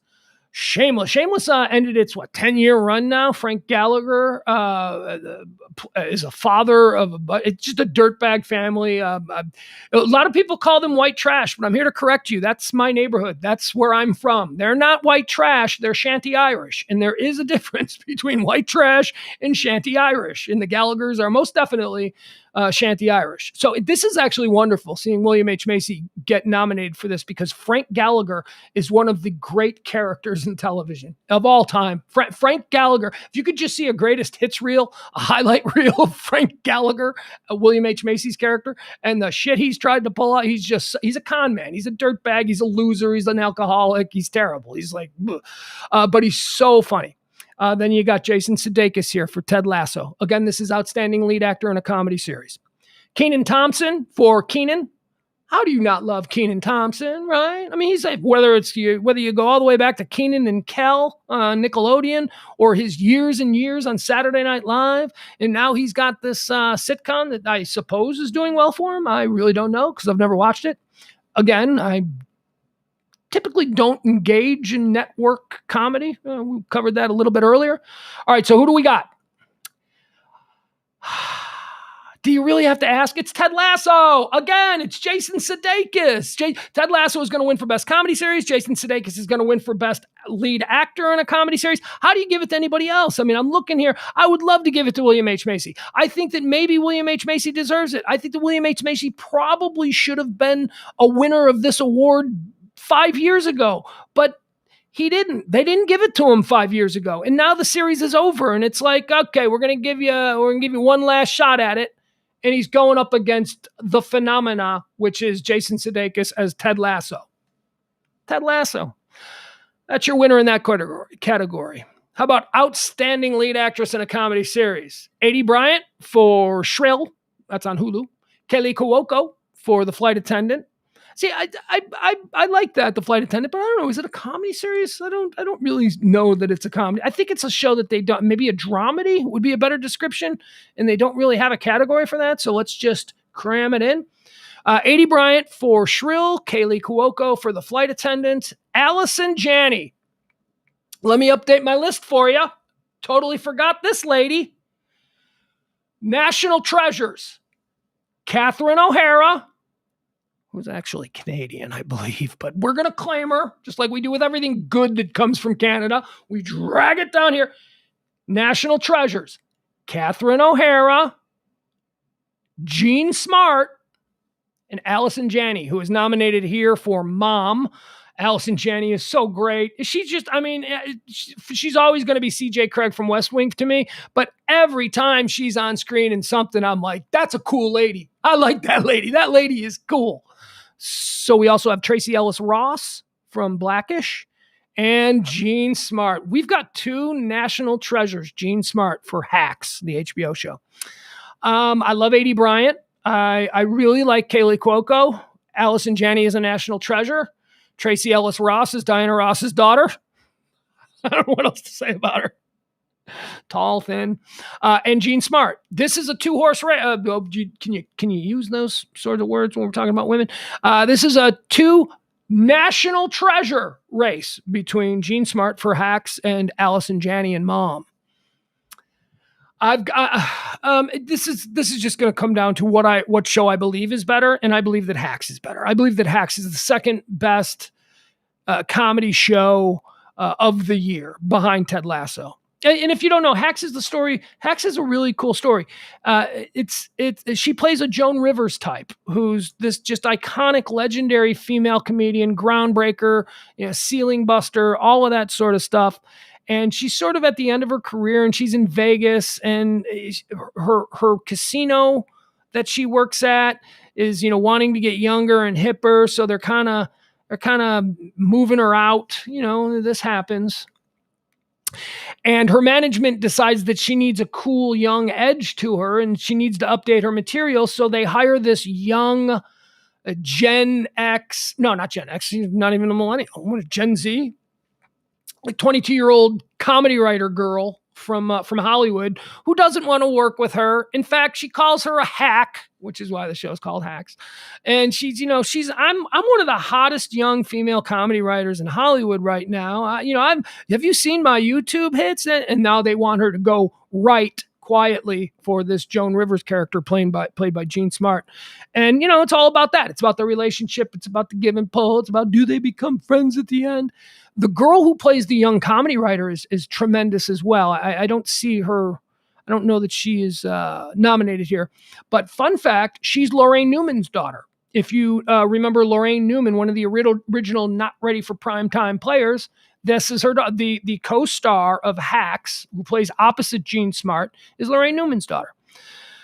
So I'm giving this one to Jean Smart. Sorry, Allison Janney, but I remember the West Wing days. You've got a wall full of these trophies. We're going with Jean Smart for Outstanding Lead Actress in a Comedy Series. How about Outstanding Lead Actor in a Drama Series? Any interest? Cody Cox didn't care for Kenan Thompson's sitcom. Yeah, I didn't watch it, but he's such a likable guy, right? I mean, he's such a... Kenan Thompson just seems like a good dude.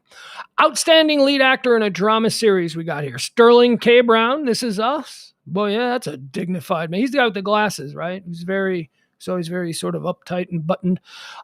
Jonathan Majors from Lovecraft Country. That's the HBO show.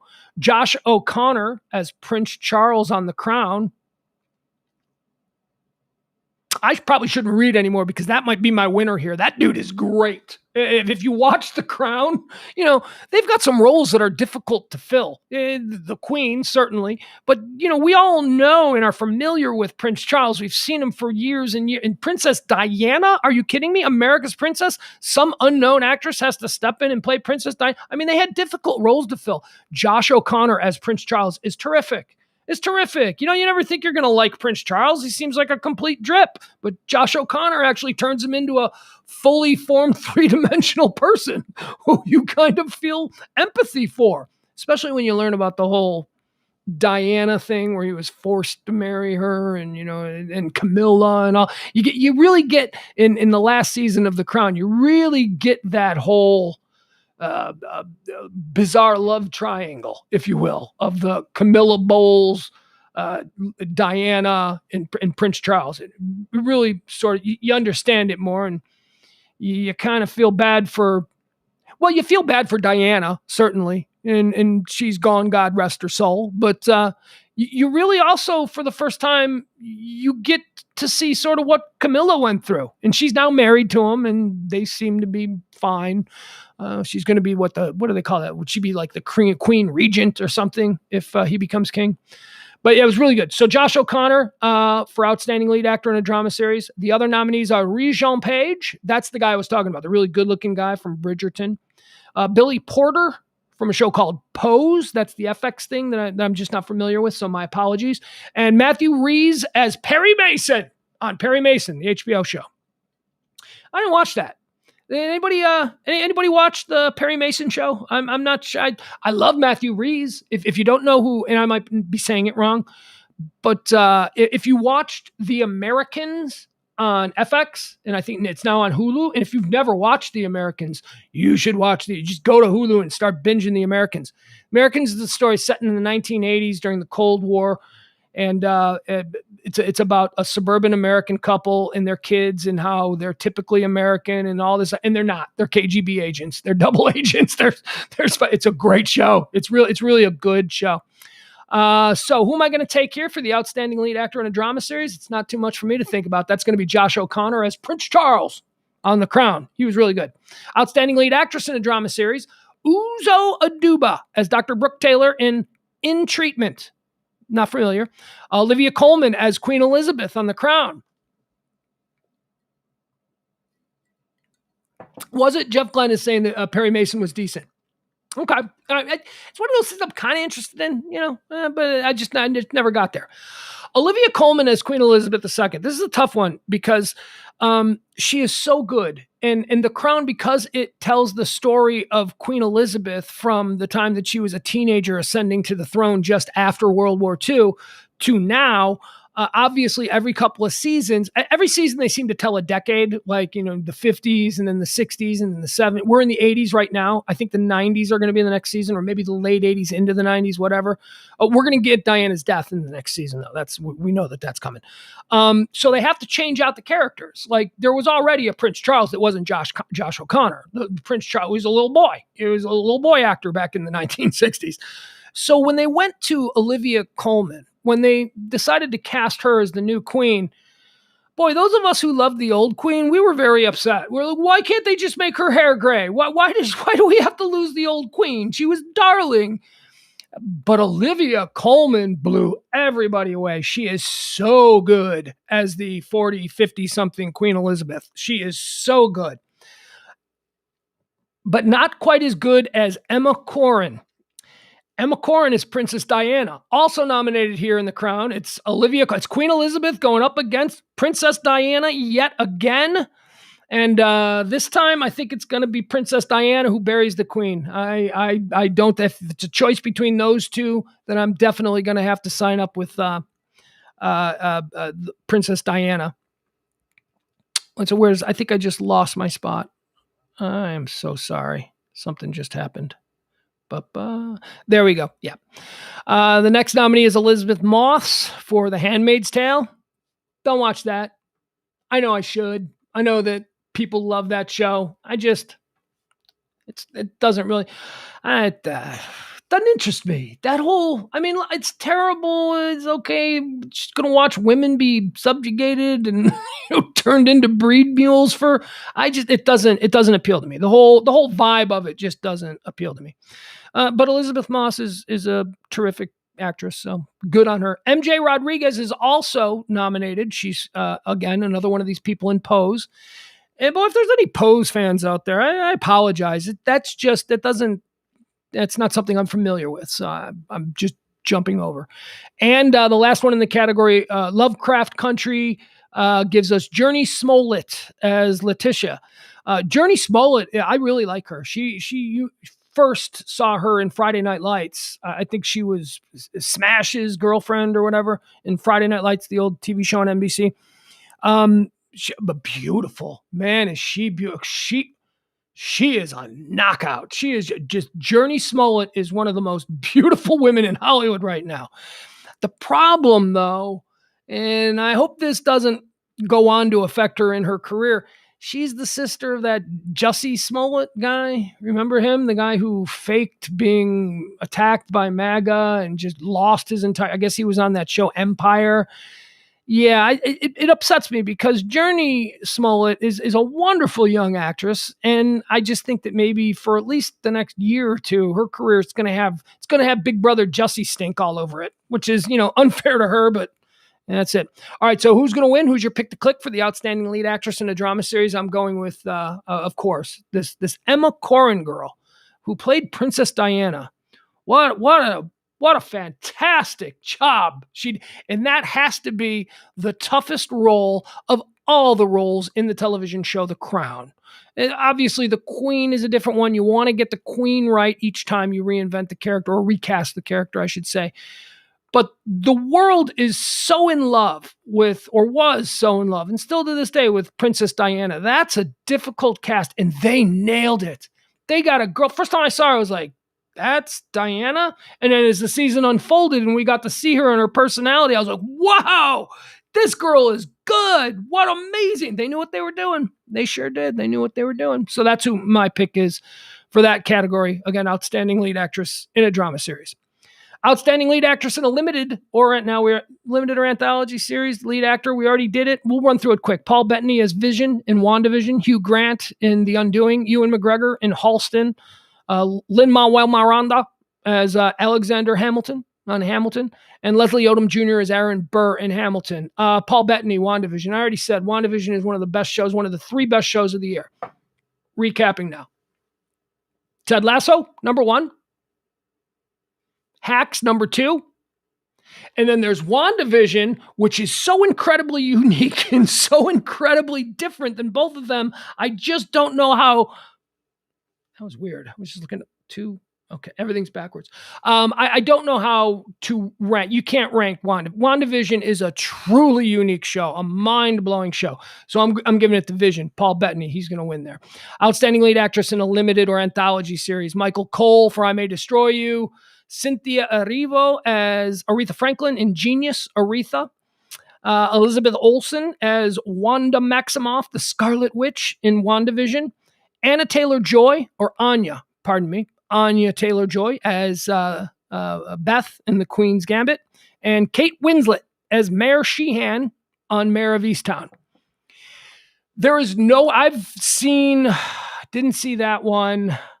I watched the Aretha Franklin thing. WandaVision, I know. Didn't see Queen's Gambit. And watched Kate Winslet in Mayor of Easttown. Look, Elizabeth Olsen is your winner here as Wanda Maximoff in WandaVision. She's tremendous. And I'll tell you why she's tremendous.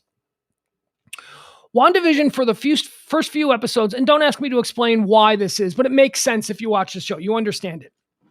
For the first few episodes, every episode takes the form of a different era of American television. So, for instance, the very first episode that you would see of WandaVision is very much like Father Knows Best. It's shot in black and white. They live in a neighborhood that looks right out of Leave It to Beaver. They drive 1950s cars. They dress in 1950s ways. It's all and Elizabeth Olsen uses she uses her acting skills, and she acts the way people acted on television in the 1950s. Then the next episode is the 1960s, and it's a little bit more funky, a little bit, now it's in color, but it's that weird transitional color that's, kind of off. And she acts the way, actually in the 1960s one, she's kind of doing a Sam from Bewitched. She is doing an Elizabeth Montgomery impression and acting the way Elizabeth Montgomery acted. And when you watch the first episode into the second episode, you wouldn't be insane to think that it's 2 different actresses. I mean, she is showing a range. She is showing a skill set. If she was a baseball player, you would say she's got 5 tools and hits to all fields. It's mind-blowing. And then, of course, the third episode, you get into the 70s. And now it's a little bit more of a Brady Bunch kind of a vibe. It's a little bit, remember we started with the Leave It to Beaver, Father Knows Best stuff. And now she's doing like a Carol Brady. She's acting the way Carol Brady behaved. The show, she's wonderful. She's just shows so much incredible range in this. And when I'm telling you all these things, you're like, well, that sounds weird. It is weird, but if you stay with it, it all makes sense. And the minute you realize what's going on, your mind is blown. And that's why WandaVision is such a cool show, because it almost like willfully pushes away the people that aren't really going to appreciate the series. It like tries to make sure that if you're just watching one episode and that's it, you're not really into it, you're not really an advanced, high-level, elite television watcher, they're going to push you away. You're not going to love it. But if you stick with it, once you get to like the third or fourth episode, something happens. There's a scene that something happens at the end and you go, what? Wait a second. What's happening here? Just that's tremendous television. And Elizabeth Olsen is tremendous in it. So it's got to be Elizabeth Olsen and it's got to be Paul Bettany as Vision. So I've got winners. I've got Wanda winning and I've got Vision winning, because I honestly can't give WandaVision the best show of the year because of Hacks and Ted Lasso. Supporting actor in a comedy series. Want to try this?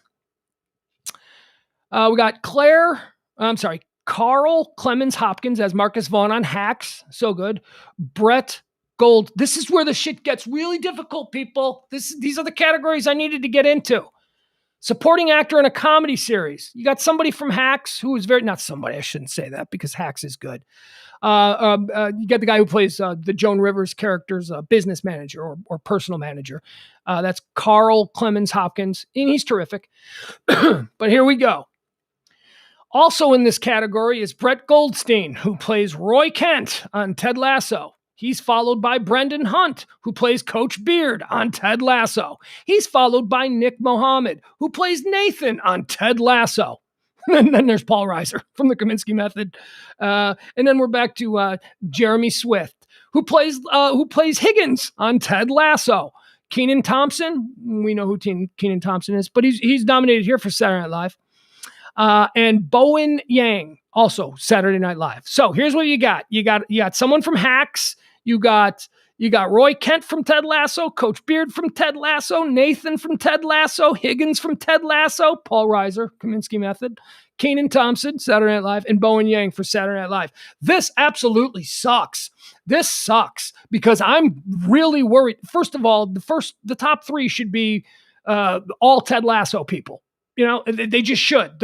Every one of these characters is so uniquely funny and so well played. But my winner here has to be Brett Goldstein as Roy Kent. Roy Kent on Ted Lasso, quickly becoming my favorite television character of all time. He's so funny. He's so funny and he's so mean and he's just not mean. He's just always in a bad mood. He's a very funny guy. But I just don't want all the Ted Lasso voters to sort of, you know, they're gonna piece each other to piece, and then you're gonna end up with Paul Reiser standing up there. And God love Paul Reiser, but come on, we don't need that. Oh, here we go. Another one. Outstanding supporting actress in a comedy series, Adie Bryant for Saturday Night Live. Good for her.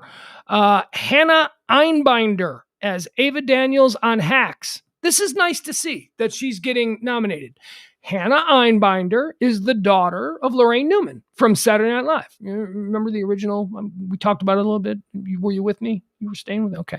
So that's her. So she's very good too. Kate McKinnon for Saturday Night Live. Rosie Perez for The Flight Attendant. Cecily Strong for Saturday Night Live. Juno Tempo. This is where it gets really difficult.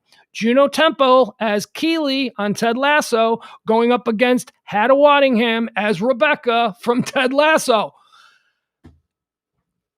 I don't know what I'm supposed to do here, folks. I love and adore both these comedic ladies. They're just wonderful.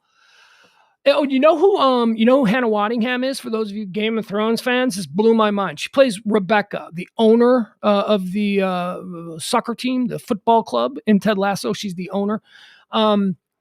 She was the lady from Game of Thrones that made Cersei. Remember when she had to do the walk of shame and Cersei was naked and walking through the streets of King's Landing, and there was that big, tall, scary nun ringing the bell going, "Shame! Shame!" That's Rebecca from Ted Lasso. That's Hannah Waddingham. And she is beautiful. She is the nun, shame, was not beautiful. Hannah Waddingham, in real life, she is quite the she plays a recently divorced trophy wife who inherits her cat of a husband soccer team. So, I mean, she's a very good looking woman. So that's a difficult one. I gotta give it to Juno Temple. Keeley and Roy are my two favorite characters on that show. Keeley is just, I mean, you can't watch this character go through her place in this show and not smile. She's just, there's so much joy. There's just so much. She's cute and she's bubble. You know what she's like? She's like, if you remember, Sybil from the show. She reminds me of Sybil. She's like a British Sybil. She's just like so adorable and good-natured and well-intended and just everything. Outstanding supporting actor. We're going to come right up to the end here, folks. I appreciate you staying with me here. Outstanding supporting actor in a drama series. Giancarlo Esposito as Moff Gideon in The Mandalorian. Giancarlo Esposito, of course, we know him as Gus Fring from Breaking Bad and Better Call Saul and all of that. And also, famously from Spike Lee's Do the Right Thing. He's the guy, hey, Sal, how come you ain't got no brothers on the wall? Hey, Sal, how come there ain't no brothers on the wall? That was Giancarlo Esposito as like a 25, 26-year-old actor. So I've loved him for a long time. He's great. Giancarlo Esposito from The Mandalorian. You've got O-T Fagbini. I don't know. The Handmaid's Tale. Some I'm sure talented actor from The Handmaid's Tale. John Lithgow, Perry Mason. Toby Menzies, he's good too. He plays Prince Philip on The Crown. You forget about him, but he's so good in that. Max Minghella, he's from The Handmaid's Tale. Chris Sullivan from This Is Us. Bradley Whitford as Commander Joseph Lawrence on The Handmaid's Tale. And Michael K. Williams as Montrose Freeman on Lovecraft Country. Ooh, man, that's Omar from The Wire. I would really like to see Michael K. Williams win an award here. Michael K. Williams has just been fantastic in it, whether you like Boardwalk Empire, where he played, was it Chalky White? I think that was his name. Or The Wire, where he played Omar. Omar's coming for you. Whispering, what was it that he whistled? The farmer.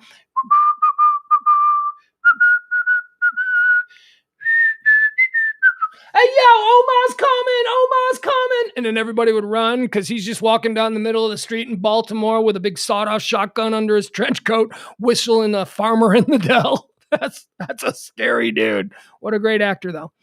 All right, so out of this category, you know what? Let's just go ahead and do it. Yeah, I would. No, I can't. I can't with a good conscience because I didn't watch Lovecraft Country.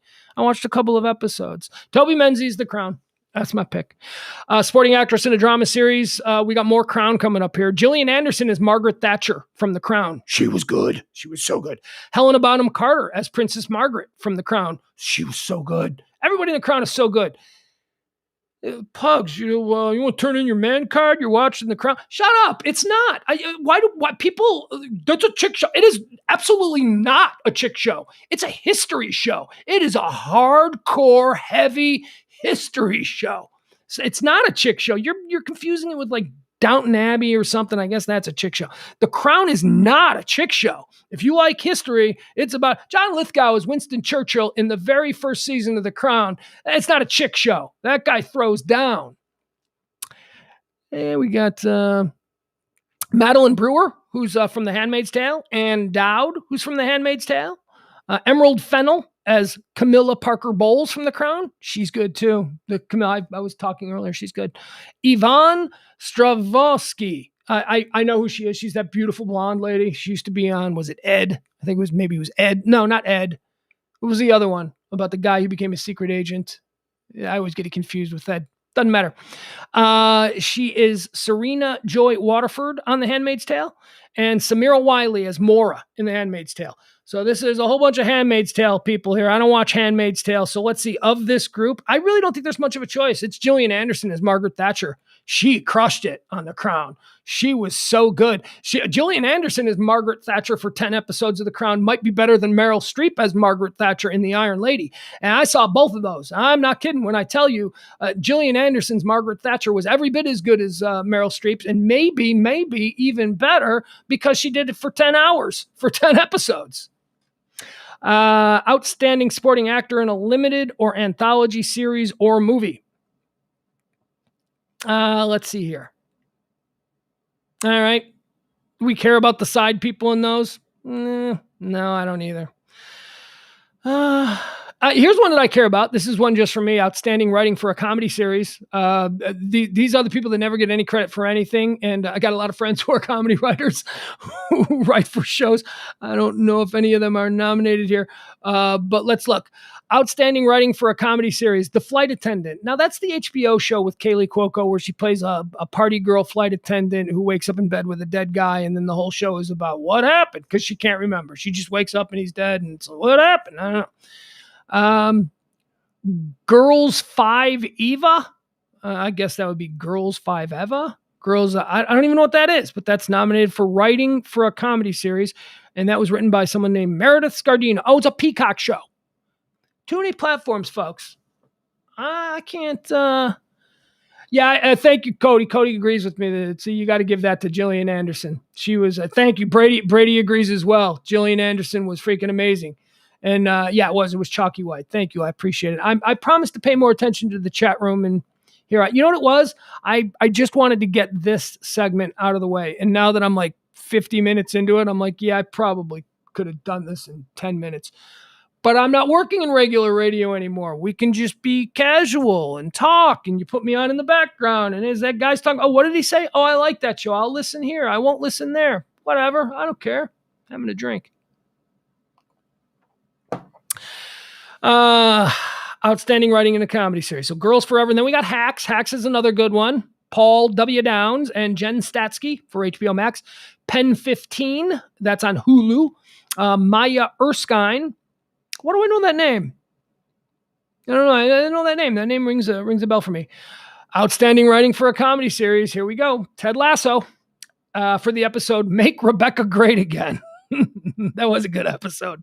Written by Joe Kelly, Brendan Hunt, and Jason Sudeikis. Brendan Hunt is Coach Beard, if you watch Ted Lasso. He's also Coach Beard, of course, Ted Lasso, and Roy Kent. They're all writers of the show. Those guys are like the people who actually put it all together. So it's Roy, Coach Beard, and Ted Lasso and Bill Lawrence. You got to give credit to Bill Lawrence. He's not on the show, but he's the real guy. He's the creator, and all of that.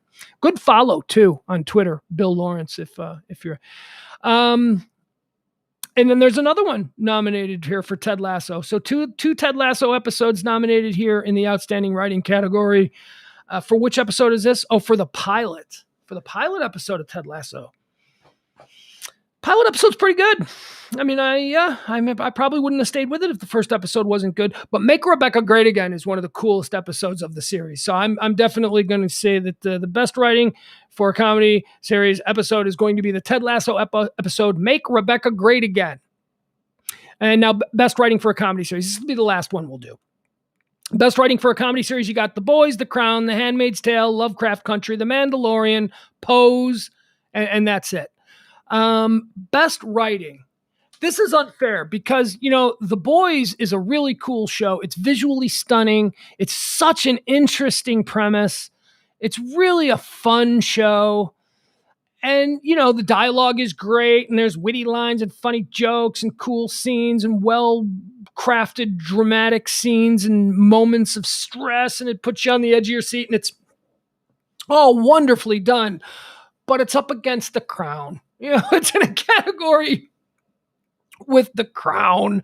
And if we're talking about writing, if we're talking about words on a page acted out by people that are going to really affect you and just hit you, I don't know how any of these shows beat The Crown. Handmaid's Tale, Lovecraft Country, The Mandalorian, Pose. Those are the other ones. This for me is a two-man race. It comes down to The Boys versus The Crown, and I just don't see how you give it to anything other than The Crown for that. All right, sorry, The Boys. All right, that's gonna be it. Look at that.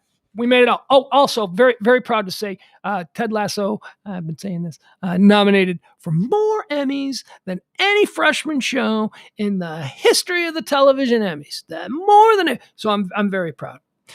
Why am I proud? That's right. I explained this the other day, why I'm proud to see Ted Lasso's success. I've explained it the other day when the mics went out. Remember when I did a whole hour of a mime show? You may not remember, but I will never forget it. Absolutely humiliating. I explained. I'm sorry.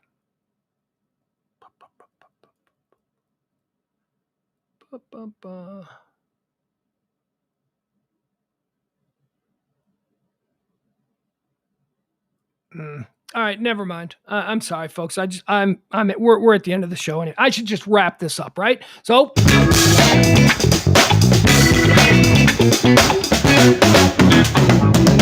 Transition. It's the best I can do.